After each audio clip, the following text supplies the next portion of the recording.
Welcome to the September meetings. So today we're discussing about the medical mission update and the departure of the global volunteers to Tanzania. As I said, 5 days only, and we should be packing and weighing the stuff and get our passport, the visa papers ready to go. Make sure you print the copies and put it next to you, ready to go on the doorway to leave. You don't want to leave without those papers, especially to get to Miami and come back. But I'm excited. As I said, we're just finishing the training with the obstetric panel. We were discussing about how to triage a pregnant patient to the hospital, and we learned so much stuff, history of those patients, and that's one of the big projects that we're going to do when we get to Tanzania in 5 days. And then so I'm going to give you a little brief. Like if you've seen the agenda, we are going to cover, so we're going to talk about the community updates, things that we've been doing so far. That's just an update. And then training that we've done, including the one this morning.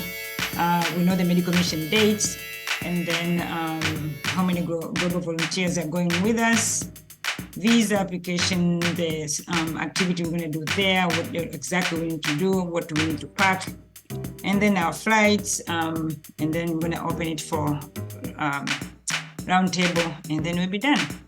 So I'm hoping it's going to be short, but if you have any question, please don't, I want you to ask the question, even if it's going to make the meeting longer, that's fine, but at least I want to make sure people have the information to be able to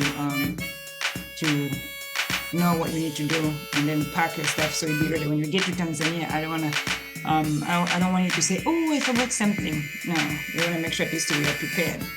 So any questions before I start? Going once, twice, no? Okay, so I am going to share my screen because everything else is in my screen, then I'll be able to go a little bit faster, and we can get this thing going.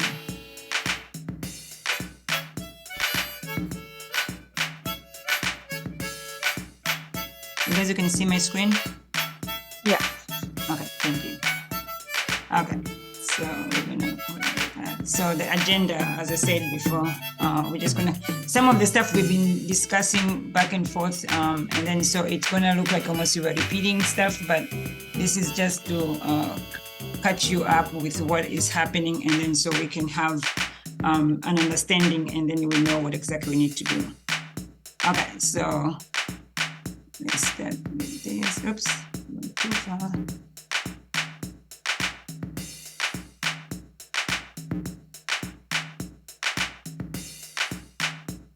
Okay, so for the discussion part, community outreach, we've been doing great. The last community event we did, it was yesterday, no, 2 days ago now, on Thursday night, the 31st. And we have Dr. Gwen Randall, Nicole Reading, thank you for coming. Tanisha, thank you for coming again. Christy, thank you for coming first time. And Alma, always thank you for coming. So I did share the video of what we did, and we were sorting out the stuff, food for the homeless. So it went very well, and it's only 2 hours. We had a little slow start because it was raining that day, and remember you guys, a storm and stuff, so affected a little bit traffic and rain, of course, in Florida here as usual. So, but we were able to finish what we needed to do, and then I think within like almost 5 minutes before 7, we were done, and we're just catching up for people who are going to Tanzania.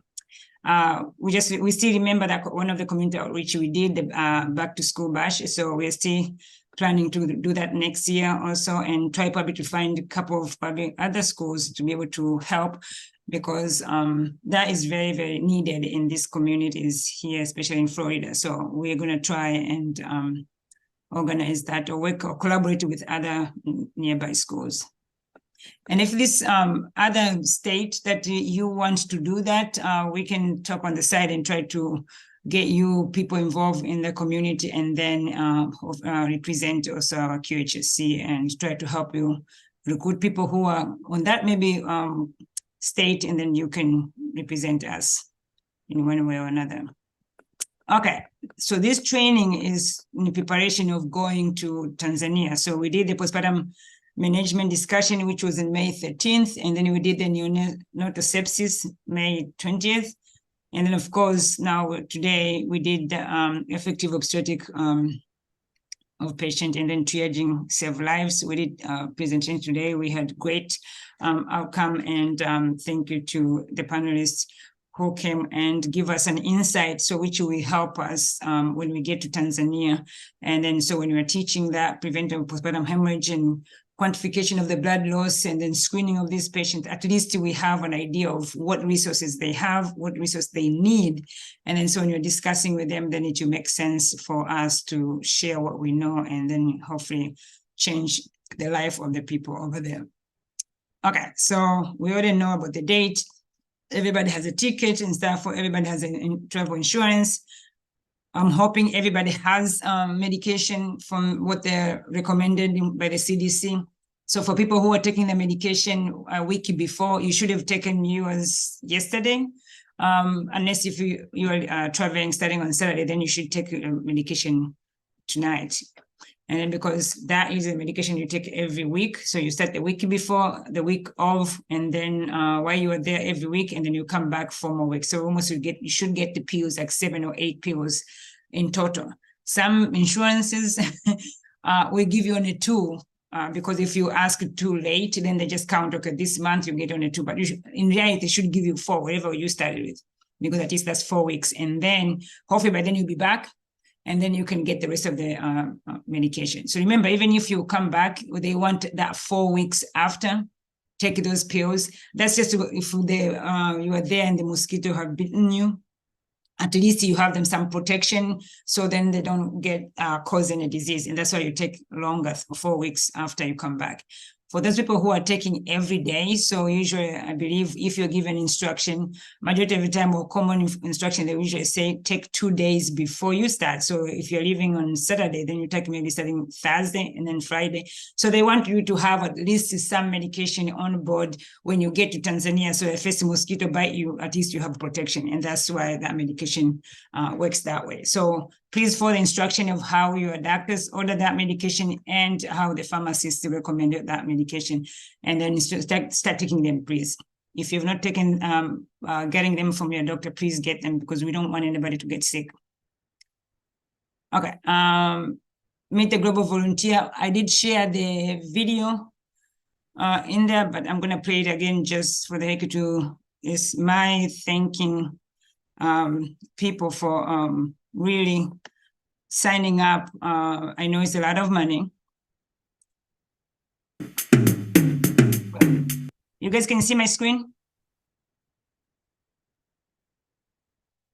It's like grayed out. Okay, so I think it wants me to go back and it again. Sorry, it always does that. If I change the screen, it's always punishing me, that one. It makes me go back, come out. Is it clear now? Yeah. Okay, yeah, it always does that. If you change a screen, it's gray out. It's thinking like somebody else is trying to get in there. But anyway.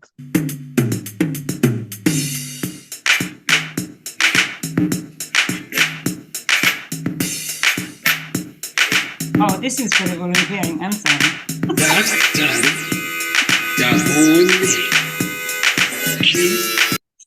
Sorry, this is not the one I wanted to say. Yeah, that was just about to ask. I know. Volunteers or the volunteer day of the. No, but where is it? My global volunteer then? Hold on a second. Sorry about that. I started enjoying the music and I'm like, that's not the one. We have Dr. Gwen entering the meeting. Okay.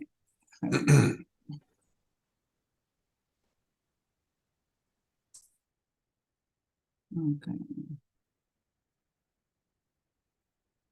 I think I had too many videos in front of me and I clicked the wrong. Let's meet the volunteers. Yes. Thank you, guys. There's nothing more powerful than you making your thing happen. Really go. Greetings from Dr. Gaboni, Qhsc. Okay, got it. Now let's go back to my.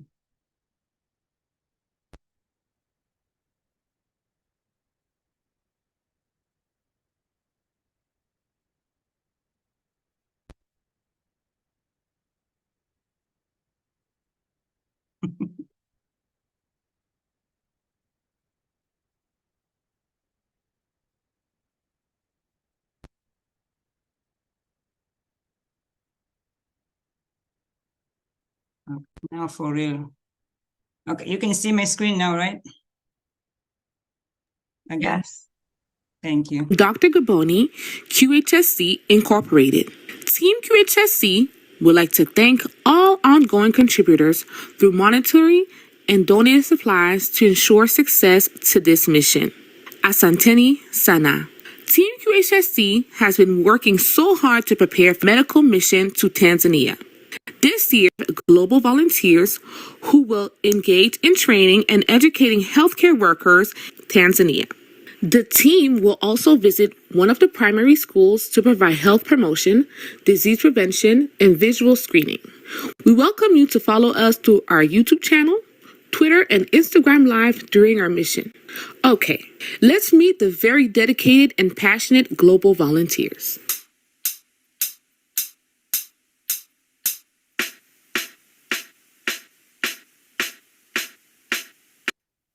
Daktari Gaboni QHSC.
Daktari Gaboni QHSC.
Daktari Gaboni QHSC.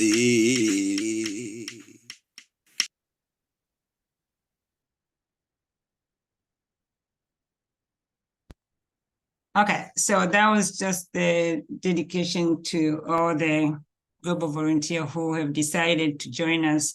Thank you, thank you, thank you. Your sacrifices and your dedication always appreciated. And all we can say, we send our prayers and keep praying for every one of you to go to Tanzania and be able to meet what you think you're going to get there and be able to learn as much as you can while you're providing care and serving God's people.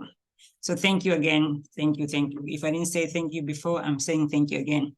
Well, that's a huge sacrifice. I know the stress of the finances and stuff, so I appreciate you.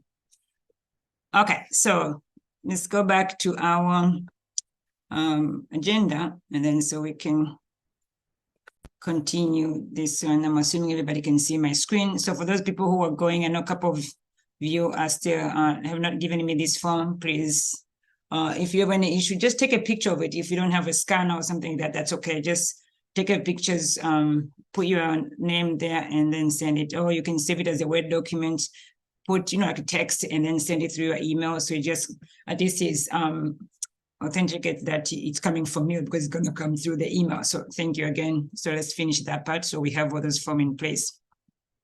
Visas. So there's 15 of us who are going. So then 13 definitely secured, 1 in process. So we're praying either Monday or Tuesday she will get hers. And then there's one we have an issue. So we're going to trying to, this is issue in the process. So once we figure that part out, then we can update everybody. But we're hoping everything else will work out, and then it should be fine. Okay, so when you are getting to the schedule now, I'm going to share the schedule quickly. Anybody has any questions right now before I get to the schedule? Anything? Maybe? No. The silence tells me that everybody's good. Okay, so 2 things you just need to bear in mind when I'm discussing next to the schedule. Just think, if you're going to the hospitals, so we are planning to be there at 6:45.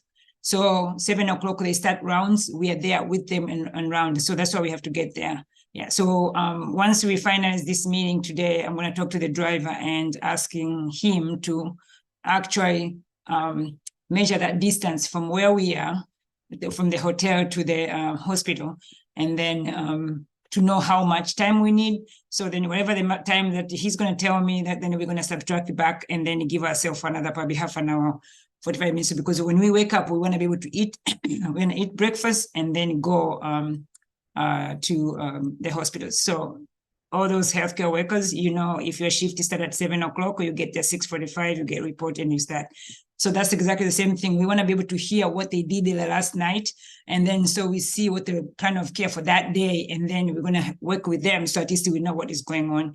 Coming out there later, like 7:30 or whatever, it's not helping us as much, because we don't know what the night person did. And if we are there and we want to learn more information, it's easier for us to actually ask the question right then and there. Okay, what about this? Did you guys address that? Versus asking the person during the day shift, if they were not given the report, so then they have to start searching for information. And we know patient ratio it's not the same as here. So you always, they might be so busy just that first hour, an hour to 2 hours. And that's not the time that you start asking a lot of questions. But it makes it a little bit easier when you are there, when they're getting reports, so you get the information without them repeating the same thing again. And at least we have an opportunity to ask what happened last night, which you can guide the care for that day. And then we are trying to say around the 3, usually shifting in the 3, so 3:30, we'll be finishing those shifts, and then we go back to the hotel.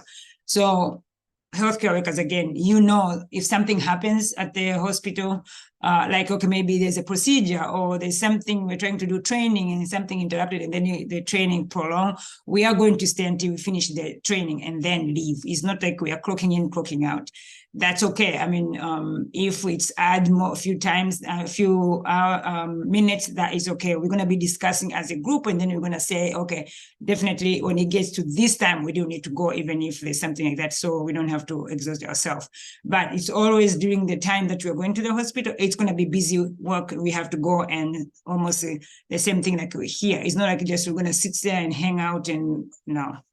These hospitals are busy. They have a lot of patients, and I said, for example, nurse patient ratio is going to be higher compared to here. So they don't have the downtime most of the time. So that's the time where we can be in there, try to work with them and see what we can suggest or support while we're there. And then so for the community activities, so those who are non-healthcare workers are going to school or to a community activity. Yes, we don't start at 6 in the morning, but your time is going to be around 8. So then we're going to be figuring out the same thing. Luckily, some of the locations are very close, so we can go together, but some of the locations are almost like an opposite. So probably the driver is going to take us to the hospital and then probably come back and get you and then take you to the school or to the community activity. But we give you more information at the end of this weekend, because that's the time we finalize and get our driver the schedule and stuff, and all the hospital have to confirm whatever they are supposed to confirm. So just bear in mind those times when I just say you're going here, you're going to be getting those information daily in the evening, so you know what is happening tomorrow. So when you wake up and you know what time it is. Okay, so I'm going to stop sharing the agenda. I'm going to pull back the schedule now. Can I say something real quick, Doc? Sure. Sure. Go ahead. Yes. Just I mean, I know you iterated the times, the start times, and everything, and I think it's for a reason, because it's the mission can be challenging. Just the flight itself, getting there and then getting started right away. We are under time constraints, so we are trying to meet our time deadlines as much as possible. So if you notice someone, and I'm not going to say for whatever reason, maybe that person is slowing down a little bit, or they're dragging, or maybe someone's not feeling well or something like that, let us know that. But then also we're still looking to keep our time commitments. We're not looking for our time commitments to degrade over time. So then also, like, let's say after the first week, you may start getting a little tired. You know, that's understandable and everything, but we're still looking to try and meet these time commitments, because remember, we're in agreement with others, and we're working with other, people and businesses or whatever to meet our deadline. So we're trying to do our part as best as we can. And another thing, I know I might have mentioned this before, someone else has. So they're not going to maybe be as punctual as we would like over there, and that's just the nature of things. I think we've heard that for decades already. So they're on a different time. You know what I mean? So, but that doesn't stop us from being prepared and being ready and following the mission and doing what we have to do. That's all I have for that. Thank you. Bree, you good? Good. Okay. Okay, so this schedule. Okay, it's kind of the same what we had before, but it's just, you can see it'll clean up a little bit. Okay, so I'm gonna make a copy of every single one of you who are going. You're gonna have this, like a copy of it. I will show you when I finish this one. I've already printed one just to show you how it's gonna look like. So everybody's gonna have that schedule. So the same thing like Mr. Pranka just said there. We are going to be somehow flexible with the schedule because of what we are meeting. Let's say we say the board round start at 7 o'clock. We show up 7:50 in the room and wait. And then they start maybe 7:05 or 10. That's when they're coming in. They can do that part, but let's do our part and just be on time. Is that okay? And then they might be like, okay, maybe you're going to a procedure, or the procedure is postponed. So that maybe instead of being at that room at 8, you wait until 10 o'clock. That's okay. You should be flexible. We're not going to forget you. We know exactly when and who is there. So we will find you, and we're not going to leave you behind. Let's say if you're assigned to go to the surgery that day to work with Dr. Gwen and somebody else there, maybe the surgery takes longer than 3:30 and then 4 o'clock. We are not going to leave you behind. So don't worry about that part. As long as just we're going to be communicating, and we're going to add that information of how to communicate while we're there.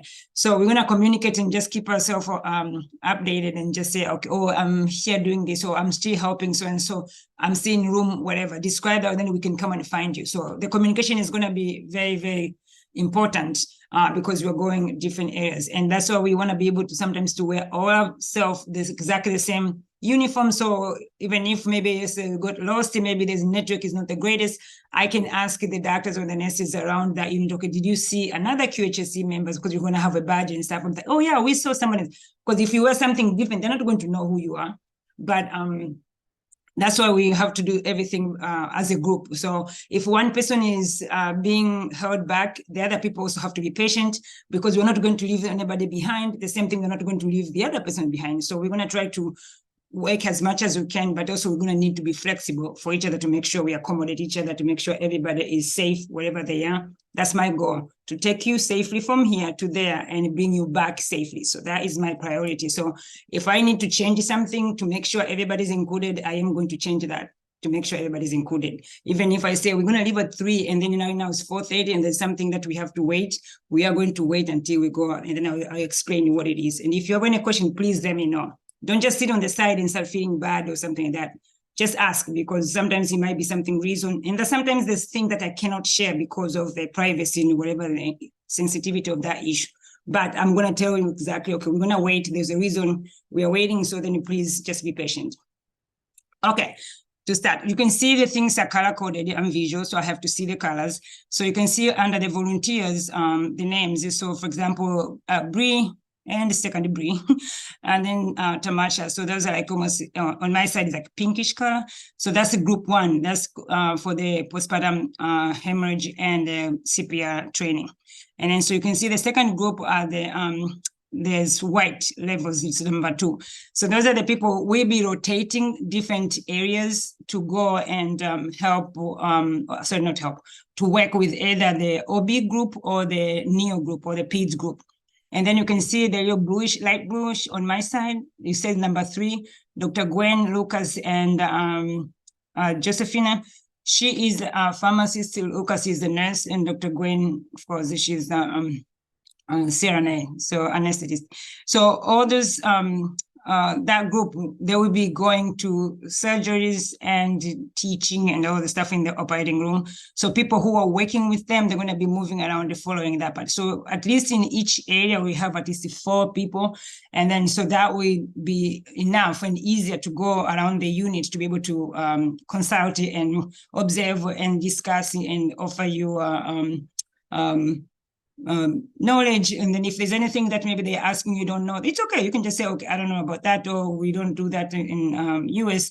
And then so let me ask. And then you can come and ask us, or Dr. Gwen or Dr. Msambichaka there, because they've gone already there, so they might know which way to phrase those things. Okay, and then so you can see the yellow group, that's the PEDS and NEOs, that's Dr. Msambichaka, Dr. Dorothy, and then Dr. Patricia or Dr. Sharon. So that's the group we're going with the PEDS. So when we go to different hospitals, that's their areas. So the group on the white will be like added in those groups. And then the next group is Mrs. Christine Behuniak and Miss Leah. So those are the people for the nutrition and I mean, feeding the babies. So anywhere, I'm feeding the kids in school. So anywhere that they go, you can see the blue color is emphasized. I mean, navy, royal blue colors. The other group also is, you can see, it's green on my side. I mean, I like green or mint green, whatever you call it. So that's group number 6. That group goes to school and community activities. So you can see, especially when we get to the explanation I will explain to you, that's Mr. Poranka, Mr. Steve Jones, and then Miss Christine Peters, Miss Clara, Kelvin, and Lucia. And then the last group is on my side is like purplish. That's Dr. Redempta and Adrian. So those are optometrists. So those, when we're going to do community outreach, that's when they go and work with the people who are going to the hospital, non-healthcare workers with the green. Okay, so let's go here for the dates. We arrive at September 10. So some people are arriving very early in the morning, some people are arriving in the middle of the day, and some people are early afternoon. But all we are going to stay at the same place, except the people who have home. Some majority of them are from Tanzania already. They have a home already. But people who are coming from US, then you're going to be at the hotels called the Image Plaza, and that's where we're going to stay there until we come back here. And that's the 10th. So the plan is at least everybody else should be there by 3. I think we get 2 o'clock clearing at the airport because you're going to have a lot of luggage, so it might take a little bit longer. And then, so once we finish all the stuff, and then I'm assuming we'll be at the hotel at least close to 4 o'clock. And then, so of course, we had a long day, long trip, or 2 days. People might need to check in and refresh a little bit. And then, so I know probably some people might want to take a nap. But remember, they're 7 hours ahead. So if it's 4 o'clock in the afternoon, people who know math, what time is it up here? What time is it up here? It's 10 o'clock over here. 10 a.m. I believe. He says 4 o'clock in the afternoon over there. Yeah. So isn't it? I thought it was 6 hours less. No, it's 7. 7. Okay, so nine. I'm sorry. Yes, it's 9. Like now time. Yeah, so you'll be like there right now. So people in America, they will be like 9 in the morning, and then we'll be over there at 4 o'clock in the afternoon. So that's just have that point of reference. So you might still be energetic and excited. And if you can sleep throughout the flight, please, that would be the best time to switch your clock. I know some people usually the night before they travel, they stay awake so you can synchronize the time from Tanzania. If you can do that, the jet lag will be less. But if you follow still the American time until you arrive over there, you're gonna struggle. So I would say, because we have at least like 32 hours of traveling, when you get to the plane, get situated, if you can sleep, take a nap. They will wake you up when you're eating, and you have to eat like 4 meals. So eat and then go back to sleep. So if you do that, you're going to change your clock. And then at least when you get there, because you're going to get during the day, so you have some energy to last until evening. So when we arrive at 4 o'clock, 4:30, get it situated, unpack a few things that you want to unpack, that's fine. And then dinner is going to be probably around 5:30 to 6. So then we just meet over there again, do again the same schedule right now. Everybody's going to have a copy, because I said I'm going to make copies of you guys. Oh, in fact, no, I can send, because I know people have technologically, because we have a lot of young people who can put on their phone and do whatever the fun stuff you have. So, but I will have my copy, because I have to have it in front of me and keep checking and make sure everybody is going where they're supposed to go. So yes, make sure you have this copy, and then you know exactly where you're going. So when we're saying, okay, the people who are going to Kilwa Hospital, your time is this time, come out this time, wherever downstairs, and we're leaving. So you know at least which group you are. And as I said, if you have any questions on those little groups that I put in there, ask the questions. And we have text. Please let us know if there's anything that you are confused, you're not sure. I am okay to say, yes, you're leaving at 6 if you're trying to confirm, than you not asking and then you start struggling and be stressed out. I don't want that. Just text. That's okay. You can, text myself, Mr. Pranka, Bree, Dr. Msambichaka, and Dr. Gwen. I'm mentioning this because they've got, even Mr. Steve Jones, they've been there already, so they know the routine. Even Mrs. Christine, they know the routine at least. They'll be like, oh yeah, we usually do this, we usually do this. But if you still don't get your question answered, please let me know, and I'll be happy to respond as soon as I can see the message. Okay, so now that's Sunday, as I said, 6 o'clock, wherever we get the dinner, it's going to be a buffet. If you have allergies, nobody have already told me anything about allergies. So, and I know there are a couple of people who are vegetarian.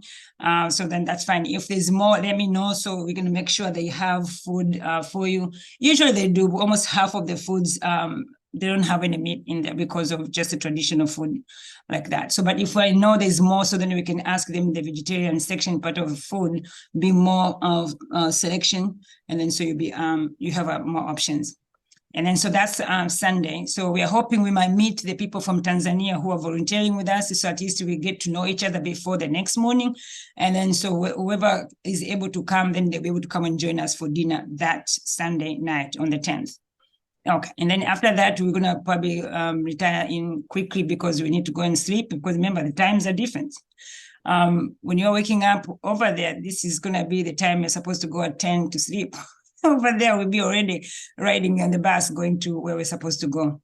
Okay, so, oops. Yes, Mr. Prank? No, I was just going to add, I know we moved on from the food part, but the food there is rich. I love it because it's a great variety of vegetables and carbohydrates and things like that. I know you said that no one has mentioned whether they have allergies or not. We have a few vegetarians. I know some of the folks who've been there before that are vegetarians didn't have a problem. So just to add, if you're looking for like tofu or like artificial meatballs and stuff like that or whatever, you're not going to find that there. You're just going to find like natural foods that are cooked, that are vegetables. There's a great mixture. They make great sauce with their vegetables. So it's actually extremely healthy. Thank you. Thank you, Mr. Frank.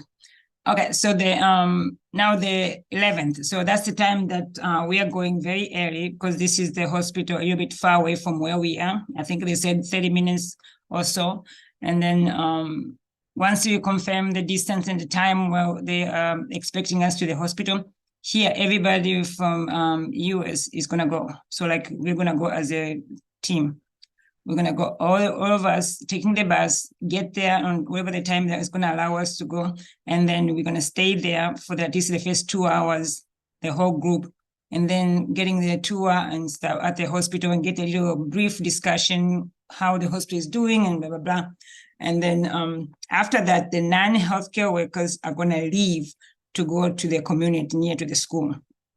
The healthcare workers are going to stay there at the Kilwa Regional Hospital and do some training. There's a CPR, there's some of the quantification of the blood loss there. So majority of the time is going to be the CPR. But as I said, for people who are doing that, but you know what area, and then this week we're going to talk to you and show you what exactly we have so everybody has some idea of what they need to do.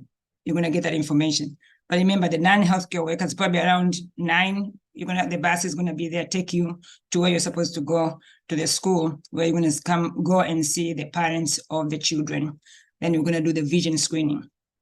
There, you're going to be met with the optometrist, Dr. Redempta and Mr. Edwin.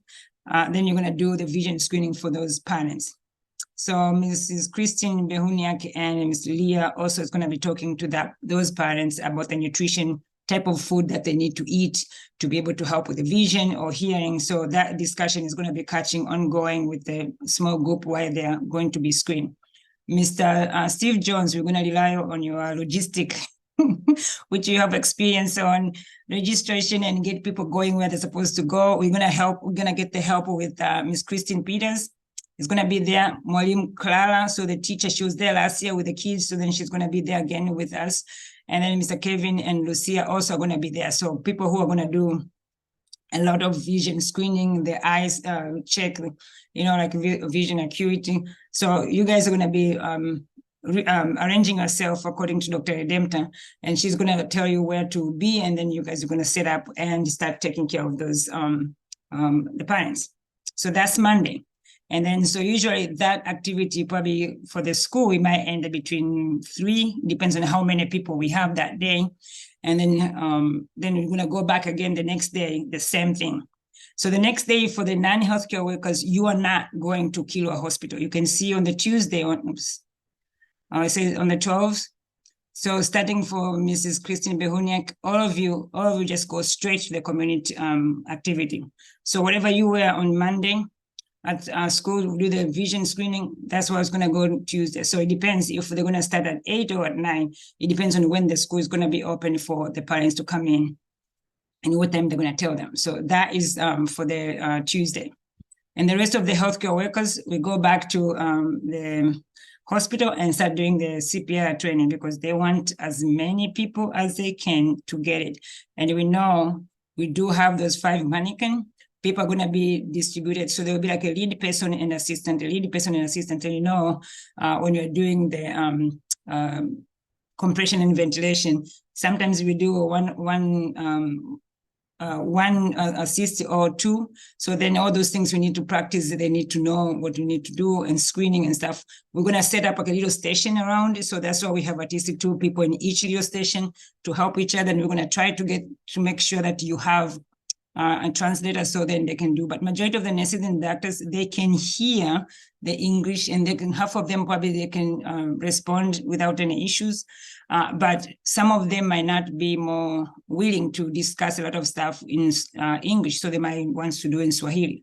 And that's why we want to make sure we have a translator there to make sure they can pick up on somebody who is not feeling like confident to speaking English, then notice, because our goal is to make sure whether you speak English or not, you can identify somebody who's at risk. You can initiate the chest compression as needed, and especially for the adults, and then to be able to help. And definitely for the babies, you can initiate the ventilation. So we want to make sure that our resources is there. And that's why, yes, there's so many of you, but we're going to have 5 stations so we can have, and people can rotate, especially between the adults and the infant, so they can rotate in between. So that's why we need to be there, ready, available, and then they come in and go. Some people have to be for logistic purposes. We have to take pictures, not pictures, sorry, taking their names to know who is coming in, get this, the training. And then when they leave and finish it, we check them out to make sure we get their email and their name. So then as soon as we get your certificate is there, we send them to their email, because we're not going to start printing it up, but that's getting too much. But a lot of people have their emails or their WhatsApp number. We give them that, and then we capture how many people we see in a day and how many people we are trained. And then hopefully with God's blessing, next year, if you go back, then at least they come back and do a little bit more, then at least consistently they can start building up with their skills of how to identify and initiate the chest compression if needed. Does that make any sense for the people of the healthcare worker? Yes. Okay, thank you. So, I mean, those are the things that, as I said, we're going to continue talking, especially this coming week. We're going to be sharing the little, the badge buddies. Thank you, Bree, for everything you're doing for that project, because it requires a lot of stuff, and she is working like a champ to try and make sure we have all those resources. And thank you very much for your time. So all those things, we're going to start sharing your screenshots once we start laminating those little badge buddies to say, okay, these are the things that as soon as you teach somebody, you're going to give them at the end. And then so we mark them off, and then the real certificate is done. We complete that. The same thing for the people who are going to the community. There will be a logistic team, and then Mr. Plank is going to help me over and supervise those areas, make sure people are signing, make sure people are giving you information. Some of them might not have all the information, like when you say the statistic for people to say your name, your address, and we're not going to get that much information. So just probably their name and the age, because we want to capture how old they are, and the vision, how many people we identify with vision impairment, and then how many people will get glasses. So we want those statistics. It helps us when we come back, we can say how many people we saw, how many people really needed the glasses, how many people were identified with the vision impairment. And then, so is this an area that maybe the following year we should increase or expand or something like that? Because the little bit we did last year for the parents, it was almost 47% of the people who went there. Almost half of the people that the adults were screened, half of them could not see. So there's a difference that could not see or could not read. You know, reading is like somebody needs to be, they can see, but maybe if they've never learned how to read it, that's another story. So we need to differentiate those things. So I did order the snail chart, excuse me, that shows the letters, and then another one, it just shows the, the arms, so they can, even if they cannot read what it says, but they can imitate or copy what they see, and then so but they can see. So that's for the vision. So the same thing, register them, know how old they are, and then screen them up, and then at the end you give them the little card that yes, these are the things that they need to go and eat to be able to strengthen their eyes or the vision and stuff. And then so all those things are going to be like a pictorial, so because we don't expect somebody who does not read to read that type of foods offered. So it should be short, concise, and then just to the point that they look at it. If I go to store, then I can buy this type of food to be able to eat. And then the same thing, then when the school opens the following week, Mrs. Christine Behuniak and Ms. Leah is going to start teaching around the kids like that. The same thing, those kids have the same information that their parents had the previous week. Try to strengthening that part. So if the child kept saying, oh, I need yams or sweet potatoes for my eyes, so then at least the parents have heard the same story, so then they can go and buy the yams, or next time they decide to plant in their garden to be able to grow and then use it and eat as one of their source of food. So those are the things that usually we're trying to look for and try to share as much as we can to the audience that we are working with. Does that make any sense for the school people? Maybe. Somebody?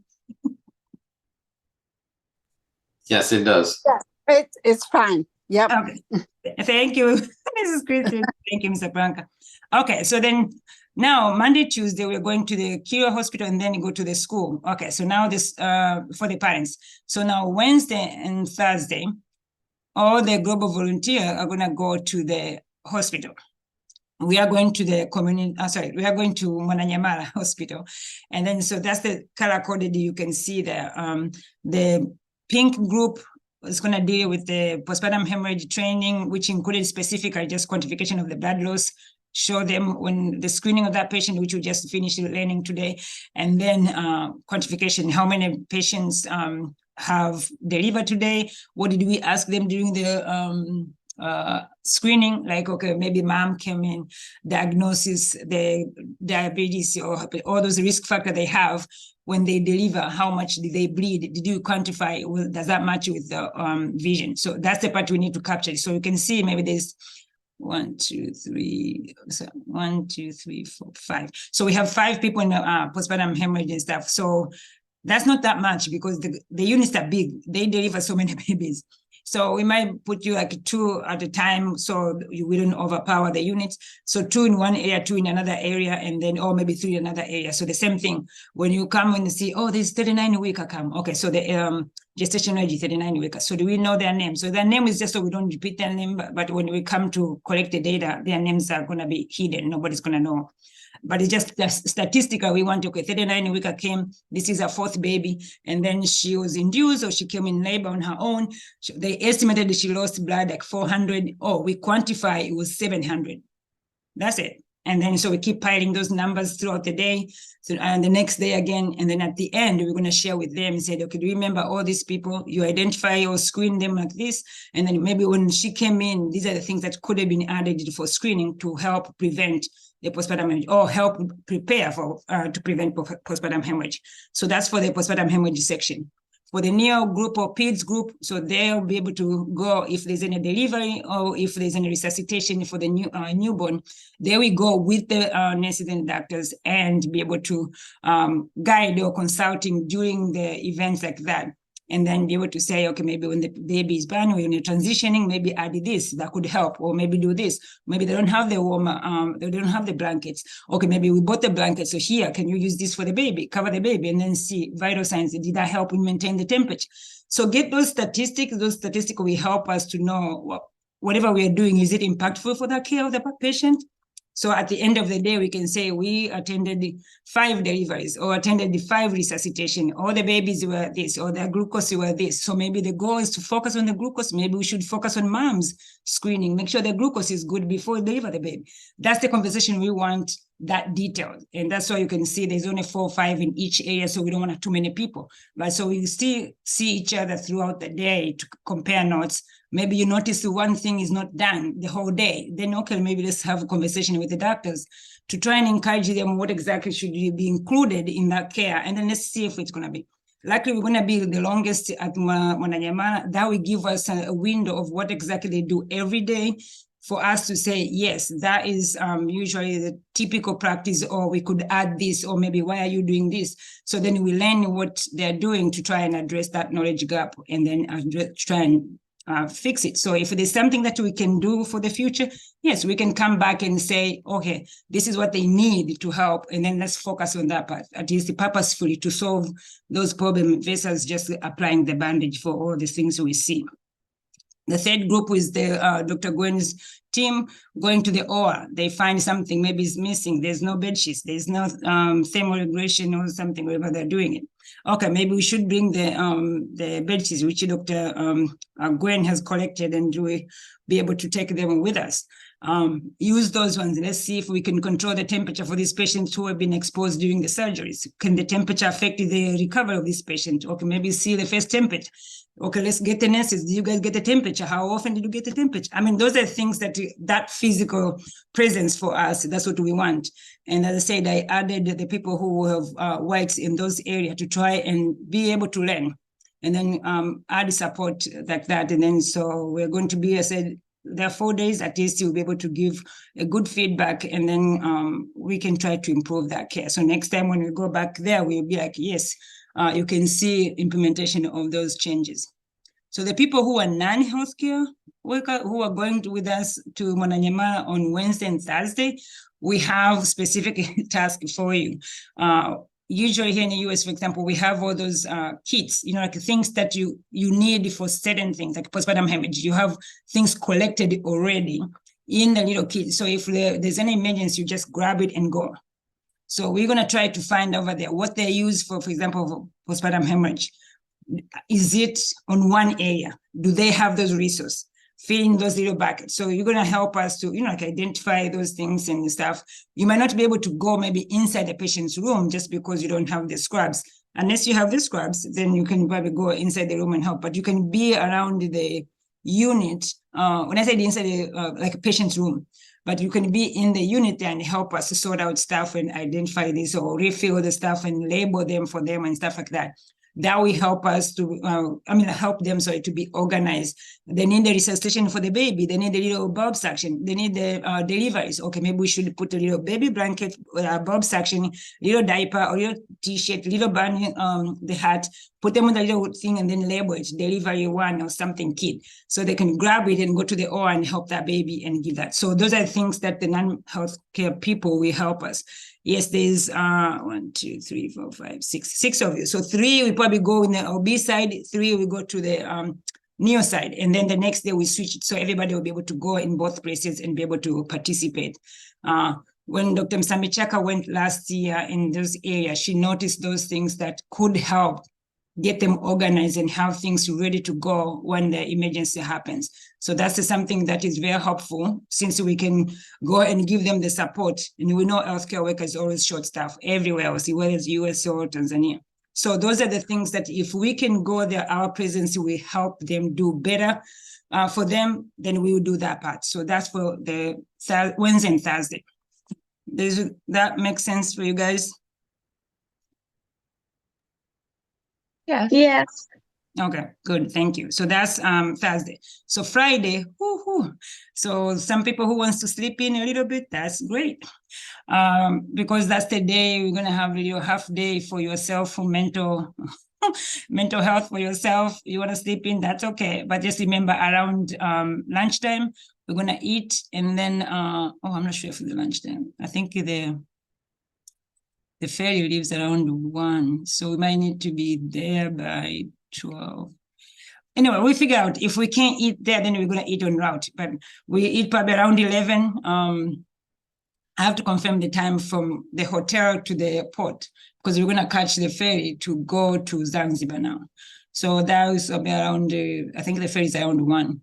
Once I see the tickets, then we confirm that part probably this weekend. So then, yes, everybody's gonna go. So this, you don't need your scrubs. You can see where it was Qhsc t-shirt usually, just as I said, so we know we're together, so we don't lose you or leave you. It helps. And we please stay in group. Let's travel in group unless it's absolutely necessary. If we have to split because maybe the group is too big, maybe the car we are using is smaller, it's okay. Then we just say, okay, this group go with maybe Mr. Siakabe, this group go with Dr. Msambichaka, or this group go with Dr. Gwen. I mean, we can do that, but as my goal is just we get the biggest shuttle. Everybody needs to be in one group, so we travel as a group. So we want to get to Zanzibar when it's early on. So when we get to the other side of the Zanzibar, is this an island? And you'll be able to see the Indian Ocean, beautiful place. And then so we're passing through it. And then once we arrive over there from the port to the hotel, I believe is like 2.5-hour drive because we are going to inside the island. So that's the time that if we didn't eat in Dar es Salaam, then we're gonna eat in Zanzibar. All those things are covered, so you don't have to worry about that part. So we will go there and drive to the hotel. We want to get there as early as they can. I'm hoping around maybe 4 or 5, so these people can get there and just go and enjoy the end of the day in the Indian Ocean, right there, next to the hotel. And then of course, dressing, we know going to the beach is beachwear attire, but just be respectful. We are going as a group, even if we don't have our t-shirts on, we are still representing Qhsc and represent as a professionals going together. If you're going by yourself, I don't care what you wear, but if you're going as a group, let's just be respectful for each other and be presentable. I don't mean you should wear jeans and cover up like hijabi. I don't say that, but I just say be respectful for people who are there, because remember, when we go out there, they are going to know that you're not from there. First of all, you don't speak the language. Second of all, they will spot you in miles away that you're not a Tanzanian. So with that, we can be a target in a sense that people can think, okay, you guys have money and they want to come and do whatever crazy stuff they want to do. So that's why I said, be respectful. Let's work as a group. If you need to go somewhere else, you saw something else maybe interests you or whatever, let's talk about it and see the safety and stuff. And if I say no, it's not because I just want to control you. I want your safety, because I want to know, I would never send you anywhere else where I cannot go by myself. So if I say no, it's not because I just don't want you to do it. It's because for your safety, and I want to make sure you're safe. If you love Tanzania that much, you can come back another time by yourself and do whatever you want to do. That is okay with me. But during the medical mission, I want to make sure you're safe. And that's my primary goal, to make sure I take you over there safely and I bring you back to your family safely. That is my goal. But anyway, so for Zanzibar, as I said, is just go a little bit unwinding and just we get the mental health days there, relaxing at the beach. Food and everything else is going to be at the hotel. Yes, usually you have a late breakfast and then usually lunch, but then dinner is going to be again at the hotel. So you can eat dinner probably around 5 or 6. We eat as a group. So we discuss, even if people are resting, we give the times ahead of time. Maybe breakfast is go around 9, you can eat until 11. More likely, it's a huge breakfast. You pick whatever you want. So, and we finish that, but then dinner time, as I said, maybe 5 or 6. Some people eat later, but that's okay. If you want to eat later, you can come and eat with everybody else. I mean, snack with everybody else. And then if possible, then you can save whatever you left it and then eat it later. That's fine. But we try to do as a group, so at least we know who people are. Before I could continue that, but Tanzanian people are very friendly, very lovable, very welcoming. Too much welcoming. So they know who we are, and then so they are going to want to get to know us a little bit better. So they're going to start offering it. I can take you here while the other people are resting. I can take you here. Even if we are resting and stuff, and please don't agree to those things, because once you are away from everybody else, I can't help you if you get in trouble. I can't. And as I said, people can be very welcoming, and they're very nice. I mean, by nature, you see, they're very, very nice. But I just want to make sure you are safe and everybody is safe. So that's the Zanzibar, and we stay there until Sunday afternoon. After lunch, we come back. Oh, no, not just before lunch, we come back because we're going to have lunch in Zanzibar, so we can enjoy the Zanzibari food. Is lots of spices, beautiful, beautiful, fresh juices. Oh my God, I can't wait. So from there, then by the time we board our ferry, I think it's like 4:30. So we might have a little time to go shopping there, which usually people overspend. Shopping is not included. So whatever you buy is on your own. Because people tend to buy too much, but well, it's a free country, I think. The spices also are there, so it's on our route to go back to the port. So if people are interested in buying the spices, then we can pass. Zanzibar is known by having a lot of spices, fresh ground spices there, and you can buy, and a lot of people bought that last year. As long as it's sealed and labeled, and you keep that label intact, you can travel with them to bring them to the US. If it doesn't have any label, anything else at the airport, it's going to throw them away. And when you're parking at the before we get to the airport, when you're leaving, just pack it through and put your clothes in, like a wrap around it so it doesn't tear or whatever. Because if it does, and then they start scanning your bag, it's going to look like things, the powder flying all over the place. They're going to scan your bag and or open your bag and start throwing those stuff away. So you don't want to do that. But yeah, so when you're buying, you buy stuff with labels, and then just keep the label intact. Don't tear it or open or anything else like that. And then we come back to that Sunday evening. We're going to get dinner at the hotel again. And at the hotel also, they do have a swimming pool. So it's a small community swimming pool. I did ask them if hopefully that time when we are there, then maybe they should not open for the community. They said they would try to accommodate that, but sometimes it's hard because remember the community, when the community comes to the hotel, they make it as a business because they pay for it. They don't stay in the hotel. People who are in the hotel, they use the swimming pool for free. People who are not in the hotel, they have to pay. So sometimes, business might trump your preferences. So, but I did ask them, I said, if for our safety and stuff, I just don't want to overcrowd the people there, because if we are there, I don't want people just to come in and then start watching us as if we're in a museum or something like that. So they said they're going to try to accommodate and hopefully keep those, especially weekdays, all those people off. At least that Sunday, so it's Friday afternoon and the whole Saturday and Sunday morning into afternoon, we're not there. They can do whatever they want. But when we get there again Sunday night and then starting the week again, hopefully the traffic is not that much.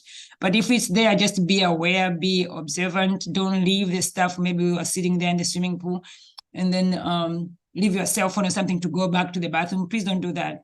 That's not in America. So you, if you need to move something, make sure somebody else, one of the Qhsc member is there watching those things. If you don't see anybody else, they just take stuff with you and then come back if you have to. But just don't leave the stuff as if you're leaving it in your house, because people are, you're gonna try to invite too many people who are necessary coming over there. They don't need to be there. Yeah, Okay. can I add something real quick? Yes. Okay, yeah, I was gonna say, just also keep in mind that incidentals and extras and things like that, since you mentioned, I think it was something was not included. Incidentals like for your room and stuff like that, that's not included in what you've paid. That could include, let's say, laundry, even though I believe they don't have a laundry service at that hotel. They do. If they do? They do, yeah. He sent me the list. I'm gonna send it to people, yeah. He sent me last night. Okay, so yeah, so laundry service, I'm gonna go out on a limb and say cable service, anything like that is not covered. Those incidentals you'll be responsible for on your own. And it's the same thing when it comes to food. So let's say you eat something, you're like, I really love that dish, or guess what, they're having pizza, whatever the case is, and you go and you say, okay, well, you've already eaten your dinner, breakfast, lunch, and dinner, you've already eaten your dinner, you go back down later, you want to have a nightcap, have a drink or something. So all of that stuff is on you. It's not covered under your bill. So they're like, okay, yeah, well, let me have 2 glasses of wine and then I'll have some pizza, whatever, and all that stuff like that. Even if they don't ask you for the money, you should make sure that you cover that bill, because they may just turn around and then when we're getting ready to leave, they'll come to Dr. Gaboni and say, oh, well, here you owe another, 8 million shillings or something like that, or whatever the case is. So just remember that those extra added costs and charges and stuff like that, a lot of that stuff is well, it's all on you. You've already been covered for your meal. So if we travel and for some reason you're not able to travel with the group and we have lunch prepared for everybody in the group, we're going to have the lunch shipped and taken to all of these various locations. We're not making arrangements for people to stay back and eat lunch at the hotel. So at that point, your lunch was paid for and it was sent to the location where you're supposed to be for the day. So if that happens, then once again, that means that lunch has to be bought twice or paid for twice. And so the lunch that was provided that you paid for was sent to the other location. So we can't guarantee, and I hate to say that, but we can't guarantee that you're going to get that lunch from that location. So just keep that in mind as well. So we would ask you to just be the perfect volunteer and just say, okay, well, I'll just, if possible, if you're able to get your own lunch, I'll just go ahead and pay for lunch downstairs or whatever the case is and stuff like that. Plus, remember that food, if it's been shipped somewhere, it's fresh food. It's been sitting around. We've already eaten it. If there's leftovers, they're sitting around in the warm weather, because wherever we're at, usually there's no air conditioning to include the hospitals. So just keep that in mind as well. So if we save your lunch for you, it may get to you like 4, 5, 6 hours later. So I think the best thing for anyone, especially if they're not feeling well, is to just go ahead and get their own meal, have it freshly made. Thank you, Mr. Prank. And added to that, but yes, there's a swimming pool. So just in case they say we come home, not home, sorry, in the hotel, and then we are waiting for dinner. They, as I said, they have beautiful fresh juices, fresh squeezed juices. So those are extras. So you can go and have, and they say they're gonna have extra ice cream because remember it's gonna be hot. So they're gonna have extra ice cream cone or something like that. So those are just extras. They're not included on your thing.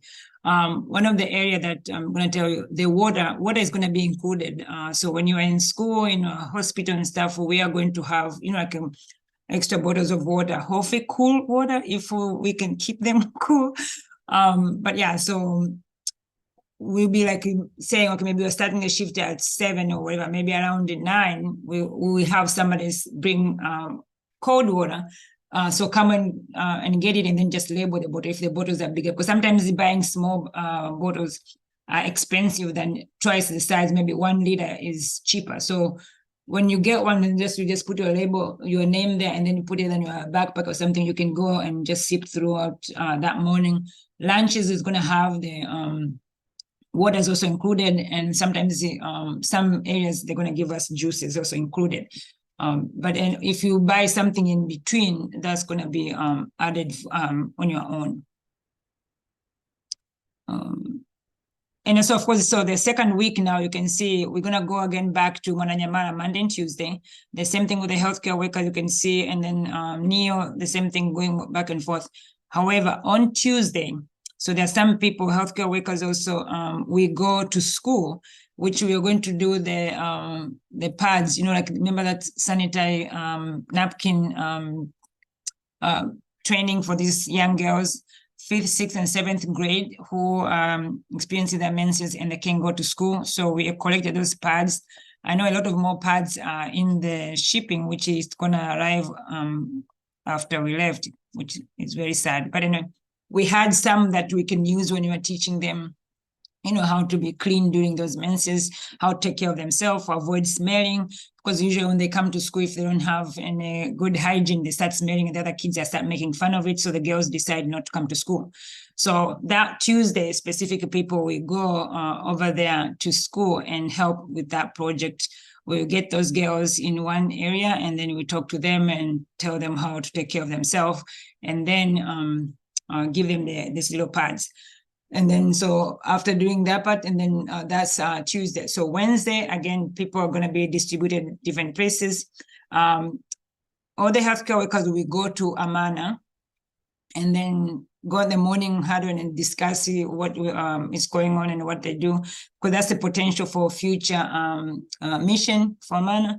And then after that, the NEO group or the PEDS group will leave to go to the school, but the OB group, the postpartum hemorrhage and chest compression people, will stay there at Amana to start doing the same thing that we were doing at Kilwa, teaching postpartum hemorrhage prevention and the CPR to all the nurses and doctors, as many as we can get them to come and do that part for Amana. It's going to be the whole day. So, but the NEO, the PEDS, will be at school to see their children who needs some physical. So they're going to do some hearing screening for these kids. And then, so all the pediatrician, Dr. Msambichaka, Dr. Dorothy, Dr. Sharon, all of them are going to be at school to be able to do those physical for those kids. And then in school, then also so Miss Christine Peters, William Clara also, and then Miss Josephine, Mrs. Janet Musa and Tamasha, all of you guys will go to the school and help the doctors. So that's why I have 3 more people. So each doctor is going to get 1 nurse to work with, and then they will get another non-healthcare workers to help with the logistic and getting the student back their names and stuff, and then line them up, which doctor see who and what is the recommendation, what are the follow-up, and then we put that information to the teachers, so then there'll be a follow-up for that Wednesday.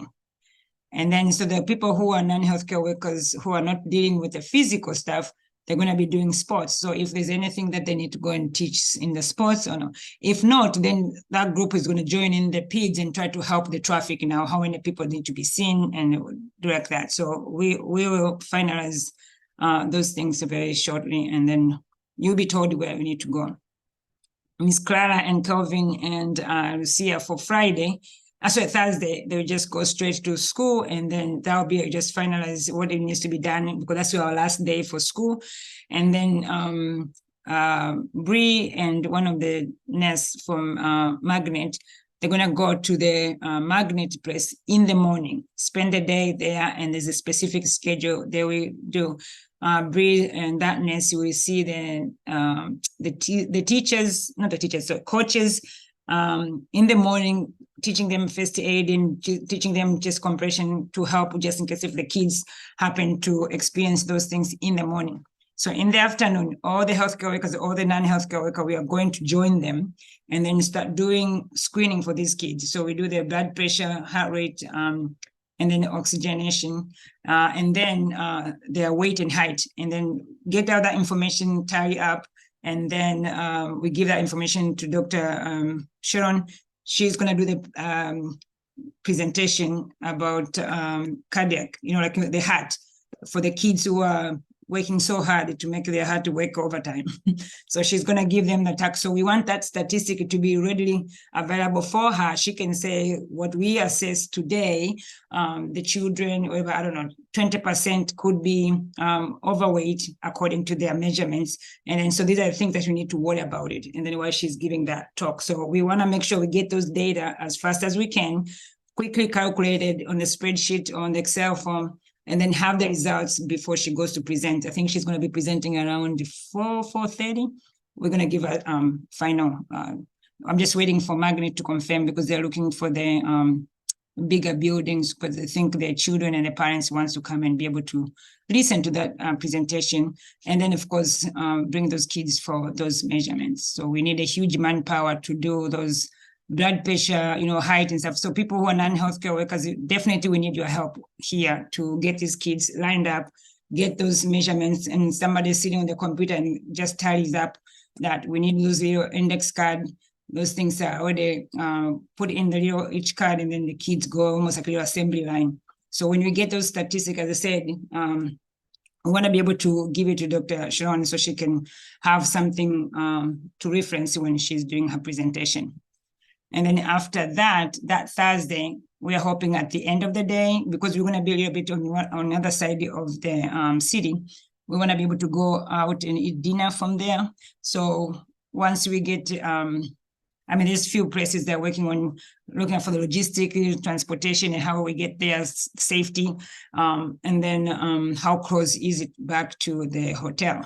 So once we figure that part out, you don't need to worry about that. I will figure that part and I will let you know. Just know that that day we may go out to eat dinner. So at least finishing up, have a better dinner outside the hotel food. And then Friday now. So Friday is really, really mental health day before we travel to come back. So the whole morning and afternoon could be shopping. So people who love to shop, so we are going to have our colleague from Tanzania to help us come and take maybe a few people at in a group or whatever, because we don't want to go as like 10 people in a group, then you become a target from the beginning. No, we want at least one person to go with 3 or 4 people. So it'll be like leisure going, but we discuss it that Monday when we get there with our colleague in Tanzania, the people who are volunteering. So at least you guys have developed some rapport with them. So okay, I'm going to go with this person to go shopping, and they know they would never take you anywhere that themselves would not go. So they will take a few people. If you don't want to go shopping, it's okay. You can sleep in as long as you wake up for breakfast and lunch. That'll be great. And then so we're looking for somewhere probably nice in the evening on that Friday to go and kind of like a nicer place to eat or some little entertainment. So that one is going to be yet to be identified. So just know that at least for Friday, should have something presentable, like more than a presentable or nice to wear.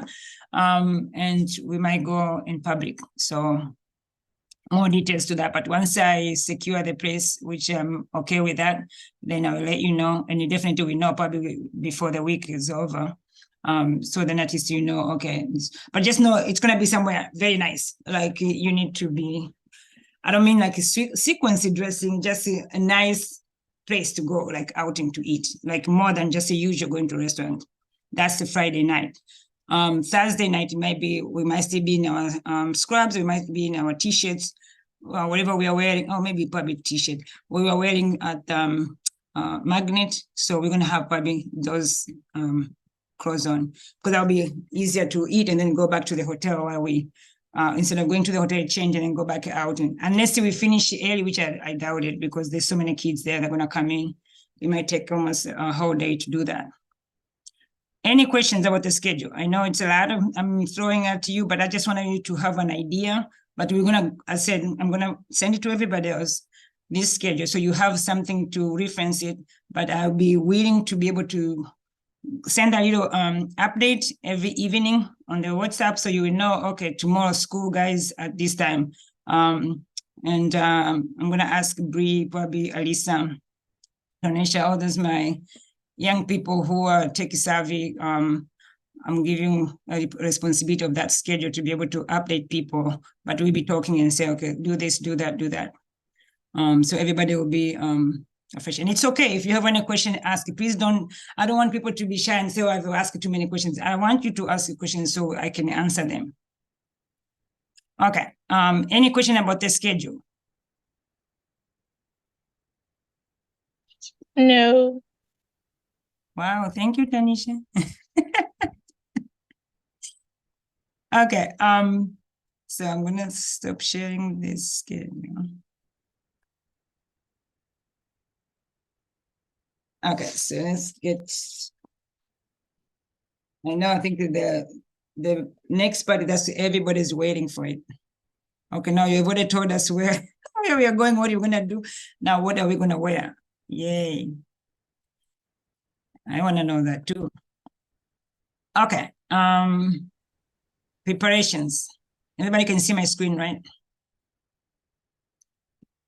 Yeah. Yes, thank you. Okay, so the Good deal. preparation.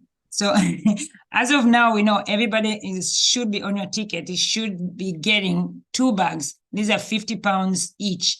It should be free included with your ticket. These are the bags that you're gonna check in. As soon as you get to the airport, check in. You get them when you're in Tanzania, when you're collecting from the baggage claim. The original suitcase. Huh? The original suitcase. Yes. So then you're gonna have 1 carry-on bag. So 1 carry-on bag, that's the one like you, I think it's like 22 inches or 21, 22 inches. You can have, and then so you put little extras here and there that you might need on route before you get there. So I always say, get something, maybe an extra t-shirt, an extra pants, or, like a loose pants, because it's a long trip. 32 hours, I think, for some people. So it's a long trip. So, and sometimes you might, like the t-shirt you might have on, it doesn't have to be Qhsc t-shirt. It can be any t-shirt. It's okay until we get that, because I know some of you have only 1 or 2 t-shirts. That's not enough to start the next morning.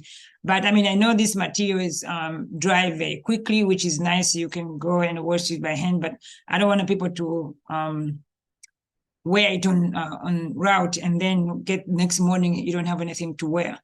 But probably for the people who are wearing scrubs, because the next morning is going to be scrubs. For the people who are healthcare workers, we're going to wear scrubs at the hospital.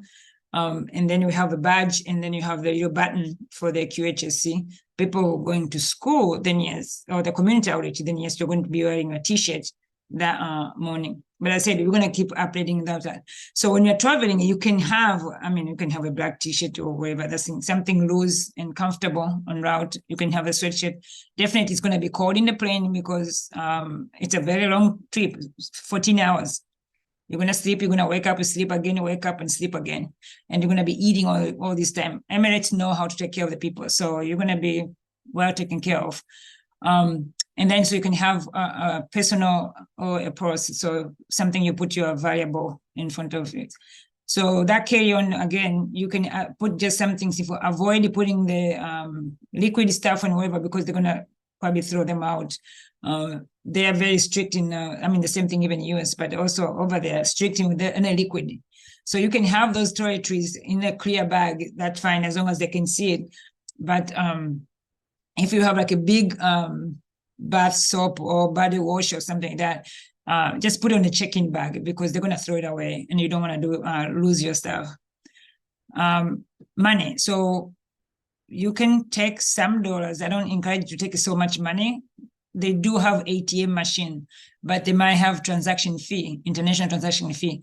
Ask your bank. A lot of bank nowadays, they know what is international fees. So they usually might have your credit card open in a sense that you don't have to pay those international fees because they treat it as if you're in the US for specific bank affiliation. So they will tell, if you tell them I'm going to Tanzania, they know how they check their bank association or affiliation to say, okay, don't use this bank, use this type of bank or use this type of ATM. And then of course, if you're a technological savvy, you can Google it from your bank app. It will tell you where, which ATMs able to do without the transaction. But just in case worst comes to worst, yes, you can use those ATM machines, and then you can pay that transaction fee. Sometimes it's like $1 or $2 or something. But it is accumulative if you keep doing that part. You might have, as I said, those just a few dollars with you just in case, because some people wants to have money with them. It's okay, but I would recommend not having a huge lump of money on you, because chances of either getting lost or stolen, or you use it on your exchange or something, you can misplace and stuff, then you'll be in trouble. But if you have the card, I think usually it's a little bit better, because if you lose the card, you just call your bank and say cancel it or block it or whatever. It's easier to protect your money that way. But just talk to your bank. They know a lot of people travel with it, so at least they can open up your card so you don't get those international transaction fee. Anything that you want to add, guys who have been to Tanzania, you have used your cards, anything, any of your tips that you can help the other people who are going? Yes. I'll let Steve go first. Okay. Mr. Jones? For me, I think when we first went there the first time, we got a list of everything. We was in Dodoma. We came up and exchanged the money at a bank, and everybody kind of did it that way. So I don't know where we are. I was just looking on a map for the hotel, trying to see what kind of banking institution. If when you get in the airport, you go into the airport, they're gonna have, depending on the time we get there, they may have the transfer banking institutions open where you can transfer your money. Then I recommend to get a few of those if you want to do something, have some money as well. I don't know if they're gonna have safes in the room or not, but you have to make sure that you keep your valuables safe and in your money safe. And you make sure you take your passport with you everywhere you go. If you leave, especially leaving if you're leaving out of the hotel, make sure you have your passport. Just in case something happens. They don't, when you're in a foreign country, normally they don't look at driver's license, but they don't mean very much to them. They want that passport. And keep it safe, okay? That's about all right now for the money part. Thank you, Mr. Jones. Bree, anything? No, I just had a question. Like, if we're going to use our card, if we call our bank in Tanzania, we're able to use our card in most places, even if we like go outside shopping. I think if you're going to stores, you know, like it depends on the area that you're going to. Some stores, yes, you can. Remember that in Zanzibar, you can swipe it where we're buying all those clothes, the shirt and stuff. You can still swipe your card. Okay. Those area, yes. But when you're buying the spices, they're not going to have the real thing. So you have to have cash. Some type of cash. Yes. Yes. Okay.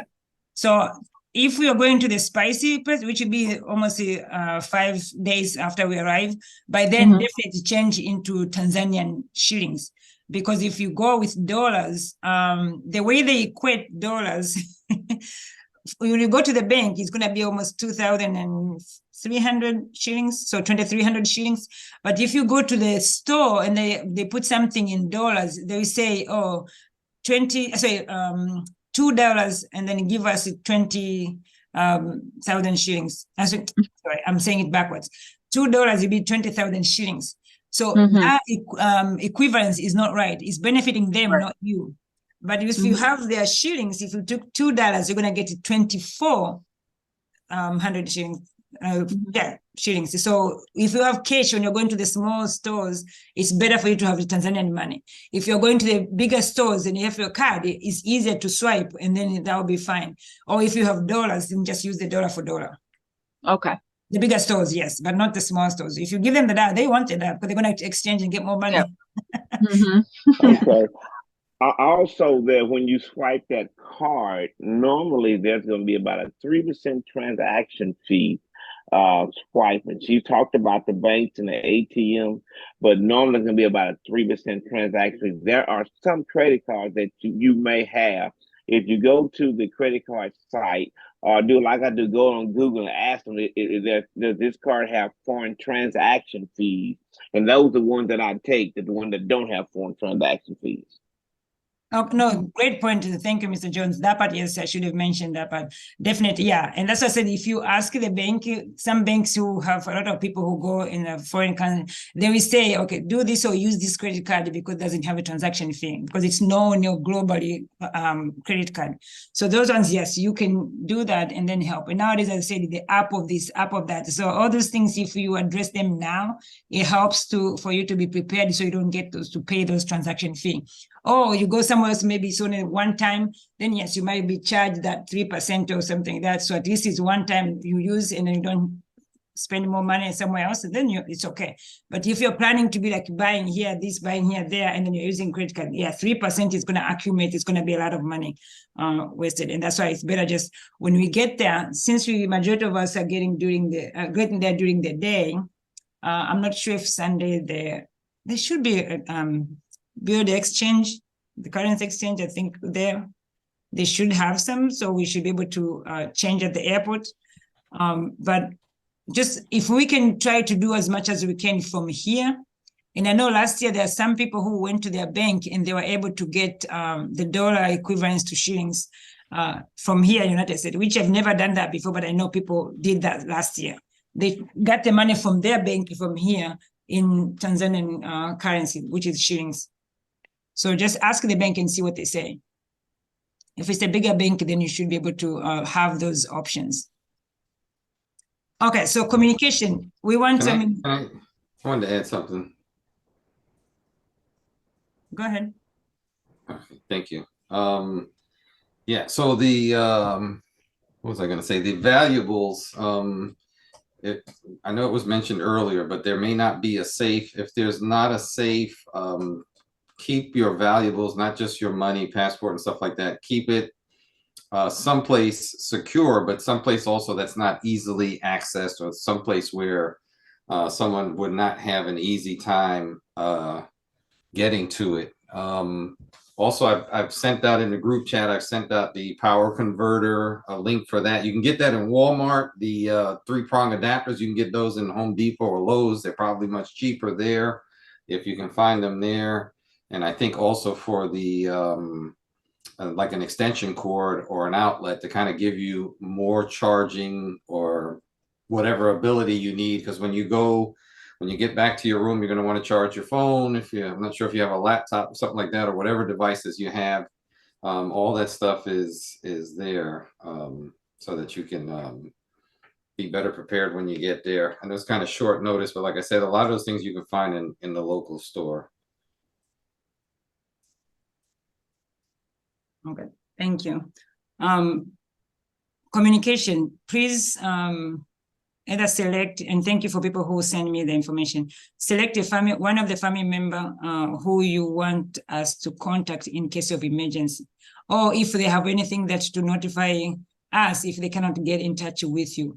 Just let me know who that person is, and I'm gonna add them to the group there on the Qhsc group, so they will see what we do every day. So if they're another concern or something like that, maybe say they're calling you and you're not answering, maybe you are in the unit, so we're going to say, oh, maybe the school group is in doing vision screening for whatever parents stuff. So then at least they will know, okay, the activities are going, there's no emergency or something like that. And then if they contact me, yeah. And that also, it will help them to see what we do every day, and then they can support us in a way that if we have any questions or if we are trying to get in touch with them according to, from the need from one of the volunteer, then it'll be easier. That at least I have somebody to call. Okay, I have concern. Maybe somebody is sick or somebody needs help, or this person is coming back home. Can you guys go and make sure they arrive wherever then? It's just for communication purposes. So please give me the name of that person and then their WhatsApp number, so it will be easier, and then I can add them to the group. And then once we finish the mission, if people choose to leave, that's okay. I don't get discouraged. I know they're there for that moment, which is fine, because it will be easier when we are updating. I can't update 15 people, different 15 people, while if everybody's in the group, I just update once, and if somebody else is sending the update, I don't have to keep updating myself, but other person can send it, and then they will know what is going on. And if somebody asks a question in there, then everybody will be able, who has the response, then they can respond without waiting for only me, because I might be busy doing something else or away from my phone. And then I want people to get the response as quickly as they can, so they don't stop worried about certain things. So just give me that information of emergent contact information, so we can add them at the list, and then be able to add them to the group. And hopefully they have a WhatsApp number. I think it's supposed to be electrical charge. So this is for charging your devices. So you have your phone, you have your tablets, you have your computer, you have whatever you use with your Apple Watch or whatever. Just make sure you don't plug direct to the those outlet, because they have different what's there, and you don't want to burn your device. So always plug it in with your adapter, and then or converter, so it can be protected. And then some people usually buy those, like the chargers, the bank charger, whatever they call it. So you have it if you need to en route. And most of the places, they do have those outlets you can plug in, but just be aware of, you might go to a unit or whatever, they might not have, or they might have only one. That's why the ventilators, the ventilator for the patient, that's why it's plugged in. You don't want to unplug and try to charge your phone. And then, of course, if your phone maybe dies or lose the charger easily, don't be shy. Ask the other person who have a phone if you need to communicate with family member or something like that. Because I don't want you to start worried about the whole day that you're not able to connect with your family member because your phone is down or something like that. On top, talking about that, usually I talk to your service providers. Some people either buy what they call like a passport day charge on your phone, so then you're covered. You have your internet. You have a data, so to be able to get the Wi-Fi while you're there. You can communicate with that, but especially WhatsApp. And then the hotel does have Wi-Fi, but remember, there's a lot of people there, so it might not be the strongest Wi-Fi, but they do have like just little simple Wi-Fi there. So if you have your own, that also is an added plus. If not, you can still use the one in the hotel. The hospital barely have the Wi-Fi to give out. It's not like our hospital, you can go and log in as a guest. No, they don't have something like that. If they do at the hospital, it's locked, because maybe it's only the administrator, because for meetings or something like that. In case of emergencies, then probably they might have let you use it. But I would say in case of emergency, just come and get one of us, because that's why we're going in group. One of us, then you will be able to figure out how to help you, so you can make that call if you need to, or communicate with somebody else doing that part. But if it's something just luxury, or you wanna do stream live by yourself, working, I don't know, looking at yourself, well, that one you can wait until you get to the hotel, or get the data before you leave, so you have those access to do whatever you need to do. Yeah, I was gonna say too, I know some of the, I believe AT&T, some of the providers, cell phone providers have unlimited data that's part of their plan when they're overseas. So like you said, I would contact them and find out. And then some of them, you might even be enrolled in a plan that gives you some form of credit over time for your for paying your bill and stuff like that. So you might have that as well. So I would double check with them. And then I don't know if Steve mentioned it or not, but also make sure you inform your bank that you're traveling, and then you give them the dates and everything. Because if not, then as soon as you go to use your card, it's gonna it's going to lock up. It happened to me on the first trip. And then luckily I did call them right there on the spot. And then I was able to clarify it. Sometimes you can even do it via email on your cell phone. I'm sorry, not email. You can log into the actual website of the bank. But remember, once you're overseas, the servers start to run into conflict, and sometimes it's hard to get access to certain aspects of certain software and stuff like that. So just let your bank know that you're going to be traveling, and they'll ask you for the dates. You should be able to do it online. You can call them and do it as well. Okay, also on that is you need to make sure that, remember, when you get off that plane, it's not like in America that you can have instant Wi-Fi. You're probably not going to have none at all unless you have a specific plan that's going to give you Wi-Fi. So please note of that. I bought a thing that's called Global Me, which gives me Wi-Fi anywhere in 130 African countries. So I did that because I wanted Wi-Fi. Also, going back to the phone chargers and stuff like that, if you have a battery pack that you can purchase and bring with you, that would be better. Just in case you get to a place where you cannot get electricity, or they don't have the plugs and things that are matched, because it's going to be a different plugging system anyway. So having just an alternate little battery pack, portable battery pack, will help keep your phone charged or your computer charged and stuff like that. Yes, I remember we were in what was that, Kongwa, and we were doing so much video and pictures and everything. I started running out of batteries. Steve was charging batteries, and then I was charging camera batteries, and we were just going nuts over there. But we kept things going, and the heat doesn't help either when it comes to battery usage. Yes, so I mean, all those things, thank you guys for sharing, because those are much needed. So the new people we have at least will be more prepared for that. And as I said, if you have any question, please ask. If I don't want you to mess up your phone or something, you plug it because you're worried about losing service. Just ask, please. You wanted to say something? One thing, Dr. Cabona. That's okay. Before I forget about it, I'm sorry for interrupting. Also, for your luggage, make sure you have locks on your luggage, and make sure you bring your padlock to put. I don't know if they're gonna have padlocks to put on the where you lock your clothes up that they had last year. Normally, when you go overseas, they have the closet with padlocks on it. I mean, where you can lock it up. So bring you 1 or 2 padlocks for your luggage and padlocks to lock your clothes up in your room. Okay.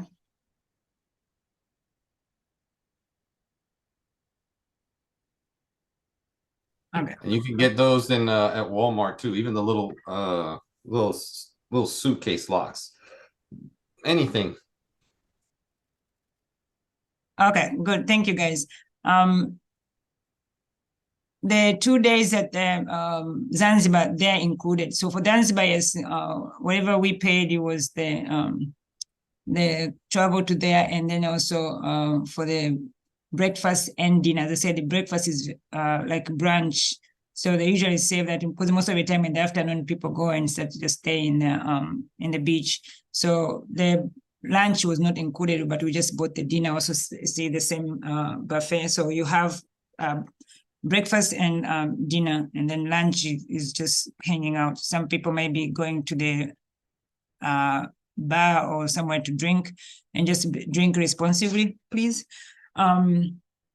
We know people can start getting singing karaoke everywhere during the day. We hope we don't. But so those ones are included. You don't have to pay extras unless you go and get the alcohol. Is not covered anywhere else. So if you go with the meals and you order alcohol, that's on you. Shopping, we said Friday morning and afternoon, and then the dinner out, 2 outfits presentable. That would be great. Okay, so what do we need to pack? So things to pack, just a small towel. I would say medium-sized towel. Usually in fact, I did confirm yesterday. He said they are going to have towels in each room. How big they are, I don't know.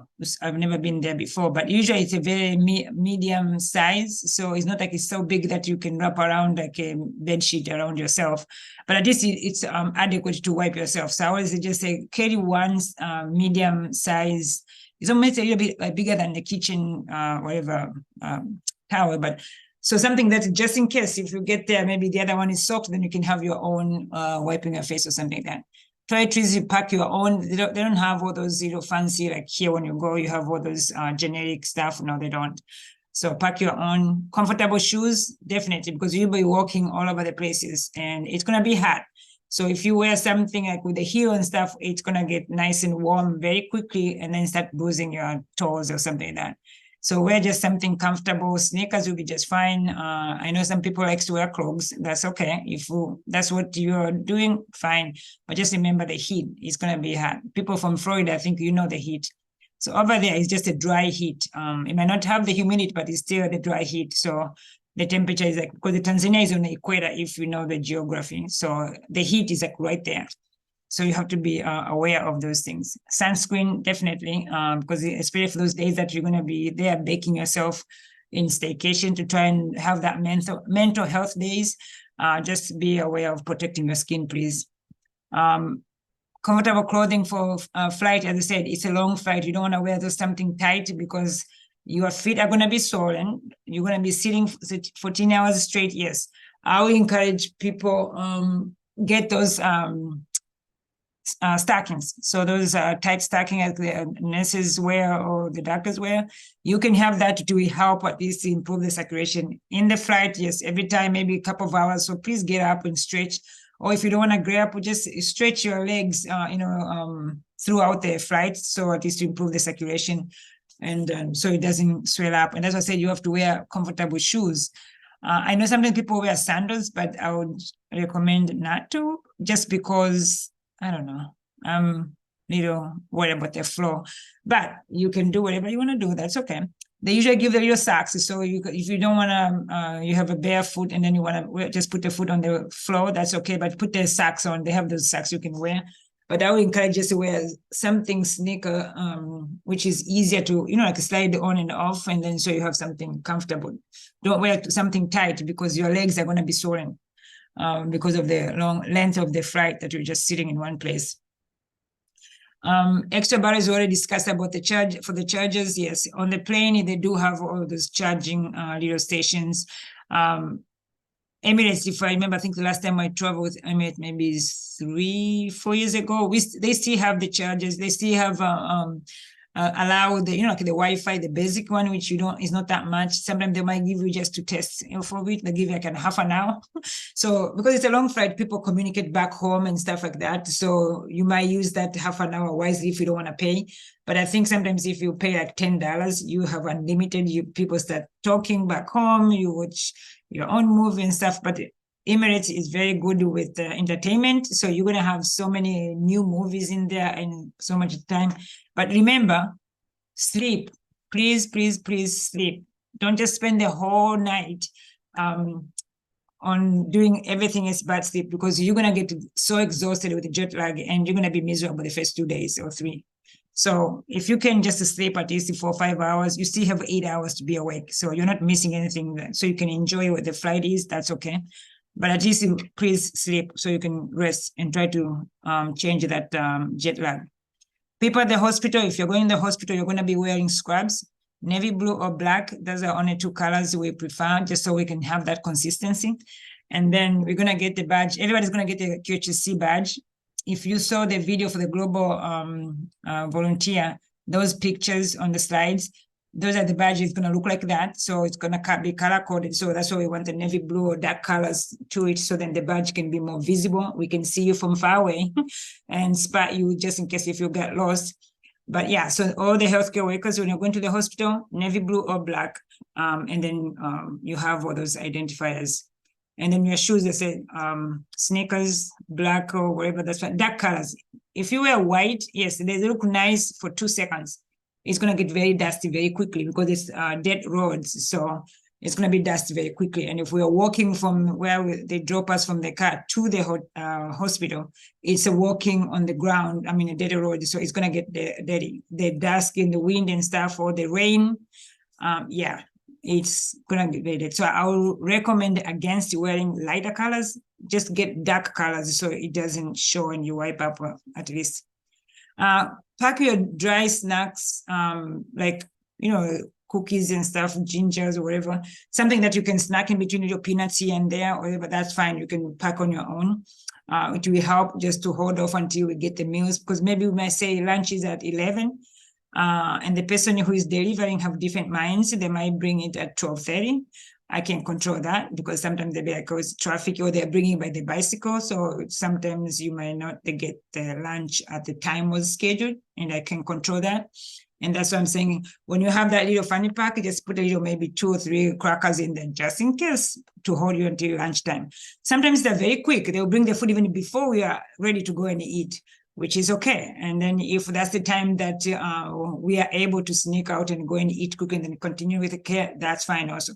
But as I said, the communication is going to be great. The WhatsApp group is going to be very, very live, because we want to see what people at school are doing. We want to hear what the people in the hospital are doing. So that communication should be there, because everybody should know what is going here, what is going there. So at least to keep abreast in our family, and all the QHSC friends and members will be aware of what is happening. That's the goal for that group.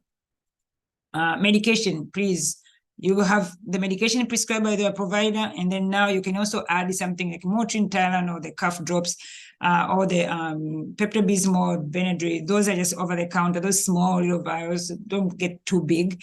Just something that, just in case if you have a little headache, so you don't want to start looking for pharmacy there, because it might be nighttime. It might be. It's not like I'm going to drive out there to go to the pharmacy.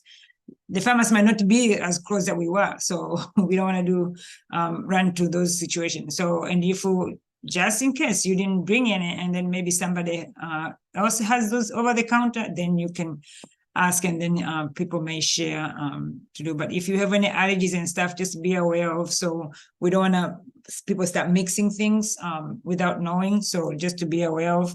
And usually we ask Dr. Msambichaka to help, to be our liaison and a little goalkeeper to, if you need your clearance here and there, so then at least she can help us.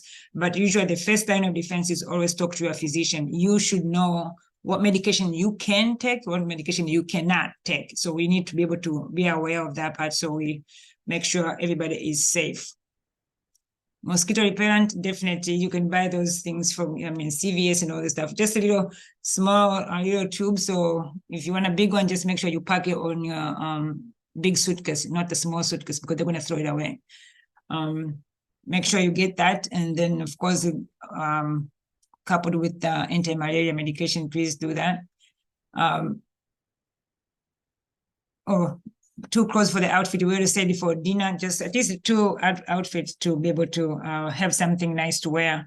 And then it's okay to wear pants. I know somebody asked me probably a few days ago about wearing pants. Yeah, as long as it's not revealing. We do know our body parts, we know anatomy, so we know we don't need to rehash those areas, and we don't need to expotentiate to everybody knows that which part of our anatomies we are showing.